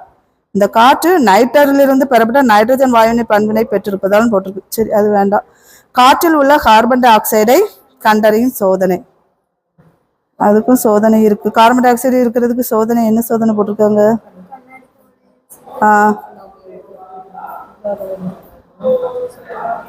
நீரை எடுத்துக்கொள்ளணும், அதை உறிஞ்சு குழாய் கொண்டு காற்றினை செலுத்தணும். அவ்வாறு செலுத்தும் போது சுண்ணாம்பு நீரில் வெண்ணிற வீழ்படி உருவாகும். சிறிது நேரம் உற்று நோக்கினால் என்னாகும்? அந்த சுண்ணாம்பு நீர் பால் போல மாறும். இதுல இருந்து உங்களுக்கு என்ன நினைக்குன்னா, சுண்ணாம்பு நீரை பால் போல மாற்றுவது எது? அப்படி கருத்து. சுண்ணாம்பு நீரை பால் போல மாற்றுவது எது? ஆக்சைடு. சரியா? ஒரு கெமிக்கல் ரியாக்ஷன். அப்ப இதுல இருந்து இந்த கார்பன் டை ஆக்சைடு அப்ப பால் போல மாற்றுது. அப்ப கார்பன் டை ஆக்சைடுங்கிறத கண்டுபிடிச்சிடாங்க. சரியா? நெக்ஸ்ட், காற்றினுடைய இயல்பு, அதனுடைய தன்மை. பிரிஸ்லின் சோதனையை தொடர்ந்து இன்ஜன் ஹவுஸ் மற்றும் ரூதர்போர்ட் நிகழ்த்திய சோதனை வந்து காற்று ஒரே விதமான துகள்களை கொண்ட பொருள் அல்ல என அறிந்து கொண்டோம். தற்போது காற்றில் அடங்கியுள்ள பகுதி பொருட்களை பட்டியலிடுவோம். இதுவே காற்றின் இயல்பு. காற்றின் இயல்பு என்ன? அதுல என்னென்ன பகுதி பொருட்கள் இருக்கோ அதுதான் அது காற்றின் இயல்புன்னு சொல்றாங்க. காற்றின் பெரும்பகுதி என்னது? நைட்ரஜன். சரியா? காற்றில் 4 பங்கு நைட்ரஜன் வாயு இருக்கான். எத்தனைமா? 4 பகுதி, 4. சரியா? அப்படி நான் வச்சிருங்க, அவன் பங்காவும் கேட்பான். சரியா? அடுத்தது காற்றின் 2வது பெரும்பங்கு தான் ஆக்சிஜன். முதல் பெரும்பங்கு நைட்ரஜன், 2வது பெரும்பங்கு ஆக்சிஜன். தோராயமாக 5ல் எத்தனை பங்கு இருக்கான்? 1 பங்கு இருக்கான். நைட்ரஜன் ஆக்சிஜனை தவிர காற்றில் எது இருக்காமா? கார்பன் டை ஆக்சைடு இருக்கு, நீராவி இருக்கு, ஆர்கன் இருக்கு மற்றும் ஹீலியம் போன்ற வாயுக்களும் உள்ளன. மேலும் காற்றில் சிறிதளவு தூசு பொருட்களும் அடங்கியுள்ளன. சரியா? அடுத்தது இதான் முடிஞ்சு. சரியா? என்ன போட்டிருக்கான்? அழகா படம். இதை படிக்கவே வேண்டாம், இந்த படத்தை பார்த்தே நம்ம புரிஞ்சுக்கலாம். சரி, அடுத்தது வேற என்ன இருக்கு? காற்றின் இயல்பு இடத்துக்கு இடம் காலநிலை பொறுத்து மாறுபாடு அடைகிறது. ஆமா, இயல்பு மாறுபாடு அடையல. இப்ப கார்பன் டை ஆக்சைடே வெளியிட்டு இருக்குன்னா அந்த காட்டுல என்ன ஆகும்? கார்பன் டை ஆக்சைடு அதிகமாகும். அப்படித்தானே? அதான் தொழிற்சாலை அதிகமுள்ள நகரங்கள்ல உழவும் காற்றில் மற்ற இடங்களில் உள்ளதை விட அதிக அளவு என்ன இருக்குதான்? Carbon di oxide. அப்ப தொழிற்சாலை வெளியிடுறது என்னது? அப்படி ஒன் வேர்டு கேட்போம். தொழிற்சாலை அதிகமா வெளியிடுறது எதுமா? சரி. கடலோர பகுதியில் உள்ள காற்றில் மற்ற இடங்களை விட அதிக அளவு என்னது இருக்குமா? நீராவி. சரியா? அடுத்தது மழைக்காலங்களில் காற்றில் அதிக அளவு என்ன இருக்குதான்? ஈரப்பதம். அடுத்தது காற்றோட்டம் உள்ள இடங்களில் உள்ள காற்றில் அதிக அளவு என்னது இருக்குமா? தூசு பொருட்கள். காற்றில் உள்ள தூசு பொருட்களை கண்டறியும் சோதனை ஒண்ணு கொடுத்துட்டான். புரியுதா? ஏதாவது வாசித்தீங்களா?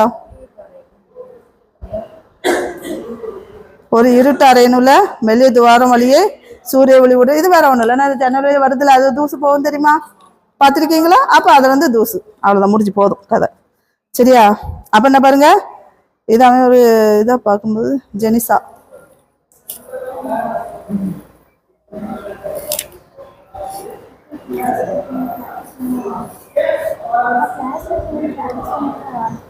எத்தனை மணிக்கு முடிக்கணும்? போர் அடிச்சிட்டோம், 2 வாடகிட்ட முடிச்சிட்டோம். காட்ட முடிச்சிருமா? எப்படி? வேண்டாமா? முடிச்சிருமா? நீங்க காதண்டு கேட்டுட்டு தான் இருக்கீங்க. உங்க நல்லதானே, கேட்க தானே சரிங்க. நிறைய இருக்கோ?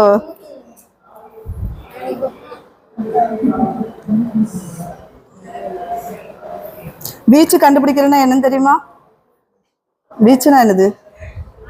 அதிகபட்ச அளவுல இருந்து குறைந்தபட்ச அளவு கழிச்சாதான் வீச்சு.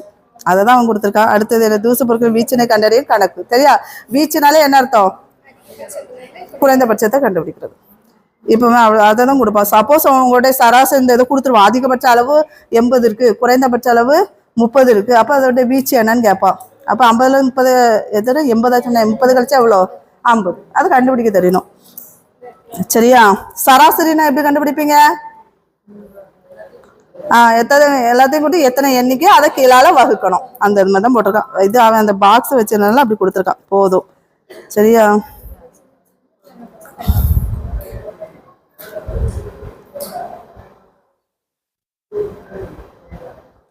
சரி. இப்போ நீராவி கண்டுபிடிக்கிறதுக்கு ஒரு இது கொடுத்துருக்கோம். ஐஸ் கட்டி இப்போ நம்ம எடுத்து வெளியே வைக்கிற ஒரு பாத்திரத்துல நீங்க வெளிப்புற அந்த பாத்திரத்தை பாத்தீங்கன்னா நீர் துளிகள் ஒடிச்சிருக்கலாம். ஸோ அது நீராவியா கன்வெர்ட் ஆயிருக்கு. போணுமோ? முடிச்சிடலாம் கதை. அப்புறம் எரிதல், எரிதல். நாம் மெழுகுவர்த்தி, காகிதம், மண்ணெண்ணெய், கறி, மரம் மற்றும் சமையல் எரிவாயு எரிக்கும் போது ஆக்சிஜன் தேவைப்படுகிறது. இவற்றை எரிய செய்யும் ஆக்சிஜன் நம்மை சுற்றியுள்ள காற்றில் இருந்து தான் கிடைக்கிறது. ஒரு பொருள் தொடர்ந்து எரிய வேண்டுமானால் தொடர்ச்சியான காற்று தேவைப்படுகிறது. எரியும் பொருளுக்கு கிடைக்கும் ஆக்சிஜனை நிறுத்த விடாமல் நிறுத்திவிட்டால் பொருள் என்ன ஆகாது? எரியாது. அப்ப எரிவதற்கு எது தேவை? அது ஒரு ஒன்வேர்டு. எரிவதற்கு எது தேவை? ஆக்சிஜன் தேவை. அதை வச்சு ஒரு டெஸ்ட். நீங்க மூடிட்டீங்கன்னா எரியாது, திறந்து வச்சா எரி. ஏன்னா காற்றுல ஆக்சிஜன் இருக்கு. முடிஞ்சா? அடுத்து வேற என்ன நடக்கு தேவை. சரியா? அதான் ஒரு சோதனை. வளிமண்டலத்தின் உயர் அடுக்குகளில் ஆக்சிஜன் அளவு குறைவாக இருக்கும். இதனால் ராக்கெட்டுகளை விண்ணில் செலுத்தும் போது, அது எதுல இருந்து வருது? ராக்கெட்டுகளை விண்ணில் செலுத்தும் போது எரிபொருளுடன் ஆக்சிஜனையும் சேர்த்தே செலுத்துகிறோம். ஏன்? மேல போக போக வளிமண்டலத்துக்கு பிறகு காற்றே கிடையாது இல்ல. ஒரு பொருள் எரியறதுக்கு என்ன தேவை? ஆக்சிஜன் தேவை. அதனாலதான் இந்த ராக்கெட் எல்லாம் செலுத்தும் போது அந்த எரிபொருளோட என்ன இருக்குமா? ஆக்சிஜன். சரியா? ஆக்சிஜன் முன்னிலையில் ஒரு பொருளை வெப்பப்படுத்தும் போது ஒளியையும் வெப்பத்தையும் வெளிப்படுத்தும் நிகழ்வு எரிதல் எனப்படும். எரிதல் என்றாலும் ஒரு டெபினிஷன் கொடுத்துருக்கான். எரிதல்னா என்னது? ஆக்சிஜன் முன்னிலையில ஒரு பொருளை நம்ம எரிக்கிறோம். எரியும்போது என்னெல்லாம் நமக்கு கிடைக்குது? ஒளியும் கிடைக்கும், வெப்பமும் கிடைக்கும். கிடைச்சா அதான் என்னது? எரிதல். ஒளியின்றி வெப்பத்தை வெளிப்படுத்தும் நிகழ்வு உள்ளெரிதல். அப்போ உள்ளெரிதல்னா என்னது? ஒளியின்றி வெப்பத்தை மட்டும் வெளிப்படுத்தும் நிகழ்வுக்கு உள்ளெரிதல். சரிங்களா? எரிதல்னா வெப்பத்தையும் கொடுக்கும், ஒளியையும் கொடுக்கும். உள்ளெரிதலுக்கு என்ன கிடைக்கும்? ஒளி கிடைக்காது, வெப்பம் மட்டும் கிடைக்கும். அந்த கான்செப்டை பார்த்துடுங்க. அப்புறம் தாவரங்கள் மற்றும் விலங்குகளின் வாழ்க்கையில் காற்றின் முக்கியத்துவம் ரொம்ப ரொம்ப முக்கியம் தானே. தாவரங்களுக்கு என்ன தேவை? Carbon di oxide. விலங்குகளுக்கு என்ன தேவை? ஆக்சிஜன். அதான் கான்செப்ட். சரியா? இதனால என்ன நடக்குது? வாய்ப்பு நமக்கு என்ன கிடைக்குது? ஆக்சிஜன் கிடைக்குது. அதுமாதிரி அவங்களுக்கு கார்பன் டை ஆக்சைடு கிடைக்குது. ஒரு வாயு பரிமாற்றங்கள் நடக்குது. சரியா? அது பாருங்களேன் எப்படி நடக்குதுன்னு பார்ப்போமா? அதில் ஒரு கான்செப்டை விட்டுட்டேனே. ஸ்டொமேட்டோ. அதுனா என்ன தெரியுமா? இலைதுளை வழியா தான். அப்போ இலைதுளை வழியா தான் எது நடக்கும்? நீர் பரிமாற்றம் நடக்கும். ஸ்டொமேட்டோனா என்னது? இலைத்துளை. சரியா? ஒன் வேர்டெல்லாம் வருது. முடிஞ்சிட்டானா? முடியலையா கடவுளே? இன்னும் நிறைய இருக்கு. என்ன ஏகப்பட்டது இருக்கு.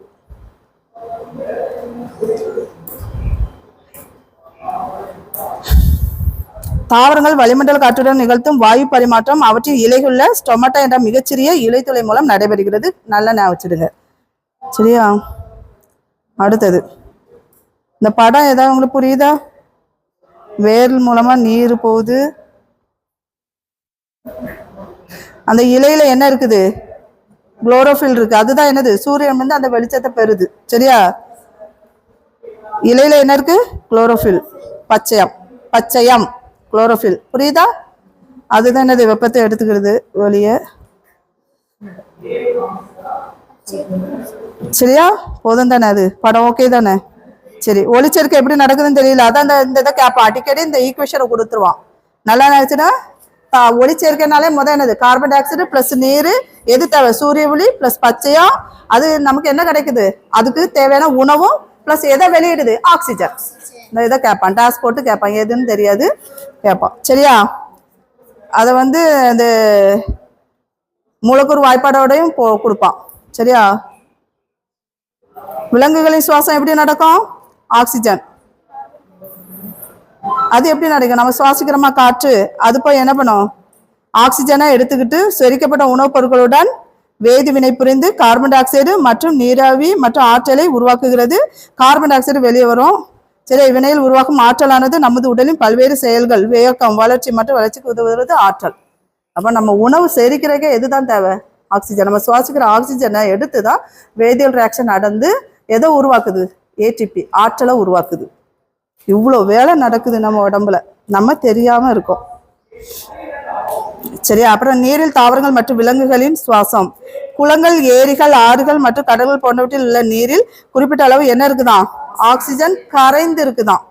அப்போ குறிப்பிட்ட அளவு கரைந்திருக்கு. இந்த ஆக்சிஜனை நீர்நிலையில் வாழும் தாவரங்கள் மற்றும் விலங்குகள் தங்களது சுவாசத்துக்கு பயன்படுத்திக் கொள்கின்றன. உதாரணமாக தவளைகள் தோல் வழியாகவும், நான்லாம் ஞாபகம், தவளை எது வழியாக சுவாசிக்குதுப்பா?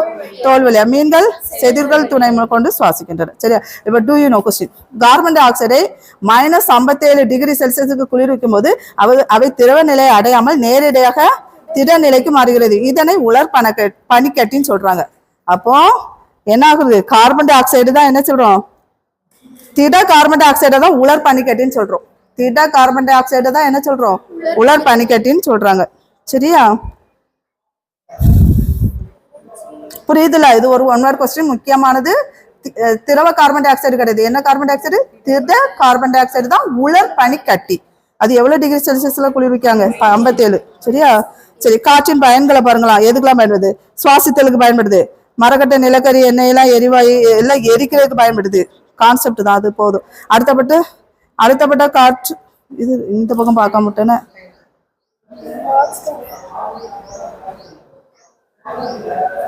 சரி, இதுல பாருங்க பகுதி பொருட்கள். காற்றுங்கிறது ஒரு கலவை. அதுல உள்ள பகுதி பொருட்களை பாருங்க. Nitrogen 78%, oxygen 21%, carbon di oxide 0.0 படிச்சுடுங்க. 0.03% தான். கொஞ்சம் ரொம்ப கம்மி கார்பன் டை ஆக்சைடு.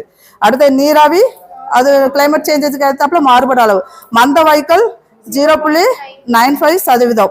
அடுத்து தூசு, அது மாறுபட அளவு. வெப்பநிலை, அறை வெப்பநிலை. வெளியேற்றும் காற்று, அது அதே அளவு தான். கார்பன் டை ஆக்சைடு சில நேரம் இன்க்ரீஸ் ஆகும்.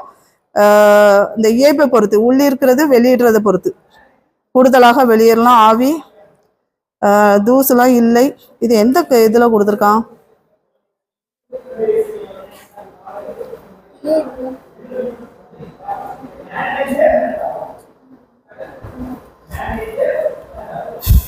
நல்ல ஞாபகம். உள்ளிருக்கும் காற்றுல ஆக்சிஜன் அளவு அதிகம், வெளியிடும் காற்றுல கார்பன் டை ஆக்சைடின் அளவு அதிகம். அதை மட்டும் மைண்ட்ல ஞாபகம். சரியா? இந்த இருக்கிற உள்ளிருக்கும் காற்றுல எது அதிகம்? நைட்ரஜன். வெளியிடும் காற்றுல எது அதிகம்? உள்ளிருக்கும் கொடுத்துருக்கான். உள்ளிருக்கும் காற்றில் ஆக்சிஜன் அளவு தான் அதிகம். வெளியிடும் காற்றுல எது அதிகம்? Carbon di oxide. Carbon di oxide 4% மாறுதா? அதை நான் வச்சிருங்க. இதுல எது அதிகமாகுதுன்னா, உள்ளிருக்கும் காற்றுல கார்பன் டை ஆக்சைடு ஆக்சிஜன் அதிகம், வெளியேற்றுவதில் எது? கார்பன் டை ஆக்சைடு அதிகம். அந்த ஒரு கான்செப்டை மட்டும் புரிஞ்சுக்கோங்க. சரியா? சரி, இந்த காற்று டயர்ல, வாகனங்கள் டயர்ல பயன்படுது. காற்றினுடைய பயன்கள். இயற்கை நீர் சுழற்சியில் காற்று முக்கிய பங்கு வகிக்கிறது. உண்மைதான். சரியா? ஏன்னா நீர் சுழற்சிக்கு காற்று முக்கிய பங்கு வகிக்கிறது. சூரியனிலிருந்து வரும் தீங்கு விளைவிக்கக்கூடிய கதிர்வீச்சுகளால் புவியின் மேற்பரப்பிற்கு வருவதை வளிமண்டலத்தில் எது தடுக்குது? ஓசோன் படலம் தடுக்குது. சரி சரி, நினைவில் கொள்கை வந்துட்டு. அவ்வளவுதான், முடிஞ்சு. சரியா? அவ்வளவுதான், முடிஞ்சு தானே? காற்று நம்மை சுற்றி எல்லா இடங்களும் ஒரு இது ஒன்வேர்டை பார்த்துருமா? ஒன்வேர்டு இருக்கா? நீங்க அந்த நினைவில் கொள்கைலாம் கொஞ்சம் பார்த்துக்கோங்க. அதே முக்கியம். அது இங்கிலீஷ்ல கொடுத்துருக்கான் பாருங்க. ஃபர்ஸ்ட் ட்ரோபோஸ்பியர், அது இங்கிலீஷ்லயும் சில நேரம் தமிழ் அப்படியே அடிச்சு கொடுத்துருவான். புரியுதா? ட்ரோபோஸ்பியர், ஸ்ட்ராட்டோஸ்பியர், மீசோஸ்பியர், அயன மண்டலத்துக்கு அயனோஸ்பியர், எக்ஸோஸ்பியர், புறவெளிக்கு எக்ஸோஸ்பியர். கண்டிப்பா இங்கிலீஷ்ல தான் கொடுப்பான். புரியுதா? முதல்ல ட்ரோபோஸ்பியர். எனக்கு இந்த ரெண்டு தான் குறையும். ட்ரோபோஸ்பியரும் ஸ்ட்ராட்டோஸ்பியரும் தான் குழப்பம். சரியா? ட்ரோபோஸ்பியர் ஃபர்ஸ்ட் டி தான், ரெண்டாவது எஸ். சரியா? அதை இங்கிலீஷ்ல நான் வச்சிருக்கேன். பூமியை நேரடியாக தகக்கூடிய தீங்கு விளைவிக்கூடிய கதிர்வீச்சுகள் வருவதில். அப்ப தீங்கு விளைவிக்கூடிய கதிர்வீச்சை தடுக்கிறது எதுமா? ஓசோன் படலம். அதுதான் நம்மளை பாதுகாக்குது. ஒன்வேர்டு எங்க கிடக்கு? இந்த இடக்கு. பாத்துருமா? கடகடன்னு. சரி, சொல்லுங்க. காற்றின் நைட்ரஜன் சதவீதம். தாவரங்களில் வாயு பரிமாற்றம் நடைபெறும் இடம் டேஸ் ஆகும். இலைத்துளை. காற்று கலவையில் எரிதலுக்கு துணை பெறும் பகுதி எது? ஆக்சிஜன். எரிதல்னாலே என்னது? O2 அல்லது ஆக்சிஜன் கொடுக்கலாம், அல்லது O2ன்னு கொடுத்துருவான். சரியா? உணவு பதப்படுத்தும் தொழிற்சாலையில நைட்ரஜன் பயன்படுத்தப்படுகிறது. ஏனெனில் டேஸ் அழிக்கிறது. என்ன எதை அழிக்குது? புரதத்தையும் அழிக்கிறது. அதை தான் நம்ம அதுல பார்த்தோம். அடுத்தது காற்றில் உள்ள டேஸ் மற்றும் டேஸ் வாயுக்களின் கூடுதல் காற்றின் 99% இயல்பாகிறது. ஆக்சிஜன், நைட்ரஜன் ஆக்சிஜன் சேர்ந்தாலே 99 வருது. ஒண்ணுதான் தூசு, மற்றதெல்லாம் பார்த்தோம். ஈஸி. அடுத்து ஈஸி தூசு. அடுத்தது காற்றில் காணப்படும் எளிதில் வினைபுரியக்கூடிய பகுதி டேஸ் ஆகும். ஆக்சிஜன். எதுல வினைபுரியும்? எந்த பொருளை வெட்டி வச்சாலும் உடனே ஆக்சிஜனோட தான் ரியாக்ட் பண்ணி, இரும்பா இருந்தாலும் சரி, எந்த பழங்களா இருந்த காய்கறிகள் கலர் மாதிரி தான் எல்லாத்துக்குமே ஆக்சிஜன் தான் மேக்சிமம். ஒளிச்சேர்க்கை என்பது வெளிவரும் வாயு டேஸ் கார்பன் டை ஆக்சைடு. சுவாச கோளாறு உள்ள நோய்க்கு கொடுக்கப்படும் வாயு எது? ஆக்சிஜன் தான். 2 அறையினில் வரும் சூரிய ஒளிக்கற்றையில் டேஸ் காணப்படும். தூசு. Correct, super. ஒளிக்கற்றை. என்ன அடுத்தது? டேஸ் வாயு சுண்ணாம்பு நிறை பால் போல மாற்றம் கார்பன் டை ஆக்சைடு. படிச்சுட்டோம், அவ்வளவுதான். உள்ளிருக்கும் காற்றில் அதிக அளவு கார்பன் டை ஆக்சைடு உள்ளது. சொல்லுங்க, எது இருக்கு? உள்ளிருக்கும் காற்று. உள்ளிருக்கும்ல எது சொல்லிருக்கு? ஆக்சிஜன். ஆக்சிஜன் தான் நம்ம பார்த்தோம். அப்ப இது தவறு. புவி வெப்பமயமாதலை மரங்களை நடுவதன் மூலம் குறைக்கலாம். கரெக்டா? கரெக்ட். காற்றின் இயல்பு எப்பொழுதும் சமமான விகிதத்தில் இருக்கும். தவறு. கொஞ்சம் மாறலாம், அப்படிதானே? ஒரு இடத்தை பொறுத்து மாறும் பார்த்தோம். திமிங்கலம் ஆக்சிஜனை சுவாசிக்க நீரின் மேற்பரப்பிற்கு வரும். எப்படி? திமிங்கலம் கடலுக்குள்ள கரைஞ்சிருக்கு ஆக்சிஜன் பார்த்தோம். விலங்கு அப்போ மேலே வரும், அப்பப்போ வரும். சரி, ஓகே, சரி. பாத்துருமா கூகுள்ல?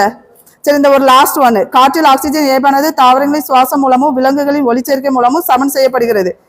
ஆக்சிஜன் இயல்ப தாவரங்களின் சுவாசம் மூலமும் விலங்குகளின் ஒளிச்சேர்க்கையா? தப்பு தானே? விலங்குகளா ஒளிச்சேர்க்கை பண்ணோம். சரி, ராங். அது பார்த்தோன்னே தப்பு. சரி, அதை ஒண்ணு பாப்போமா?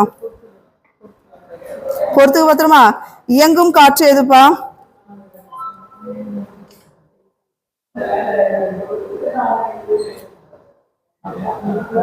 இயங்கும் காற்று எது? தென்றல் காற்றா? சரி. நாம் வாழும் அடுக்கு எது? அடிவளிமண்டலம். ஓகே. வளிமண்டலம்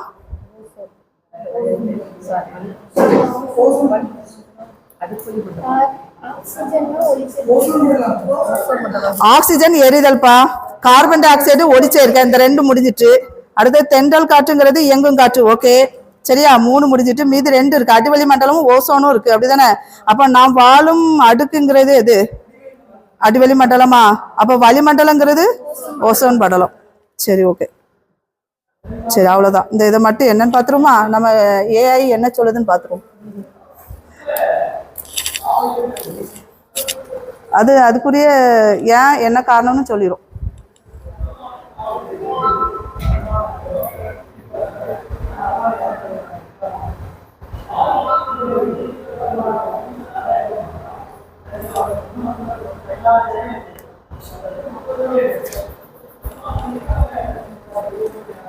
செவன்த்ல செல்சியஸா கெல்வினா மாத்துறது, கெல்வினை ஃபாரன்ஹீட்டா மாத்துறது, அந்த மாதிரி இதெல்லாம் உண்டு. 7th இருக்கு வெப்பம் பாடத்துல. சரிதானே வருது? அது மேல வருது. என்ன செய்கிறது? காரணம் பாருங்களா? திமிங்கலங்கள் மீன்கள் அல்ல, அவை பாலூட்டிகள். மனிதர்களை போலவே அவற்றுக்கு என்னதான்? நுரையீரல் இருக்கான் உள்ளன. மீன்களை போல தண்ணீர்ல உள்ள ஆக்சிஜனை செவில்கள் மூலம் சுவாசிக்கும் திறன் அவற்றுக்கு இல்லை. எனவே ஆக்சிஜனை சுவாசிக்க அவை அவ்வப்போது நீர்மேற்பட்டு. அப்ப அதுக்கு என்ன காரணம்? நுரையீரல் இருக்கு நம்மள மாதிரி. சரியா? சரி, ஓகே.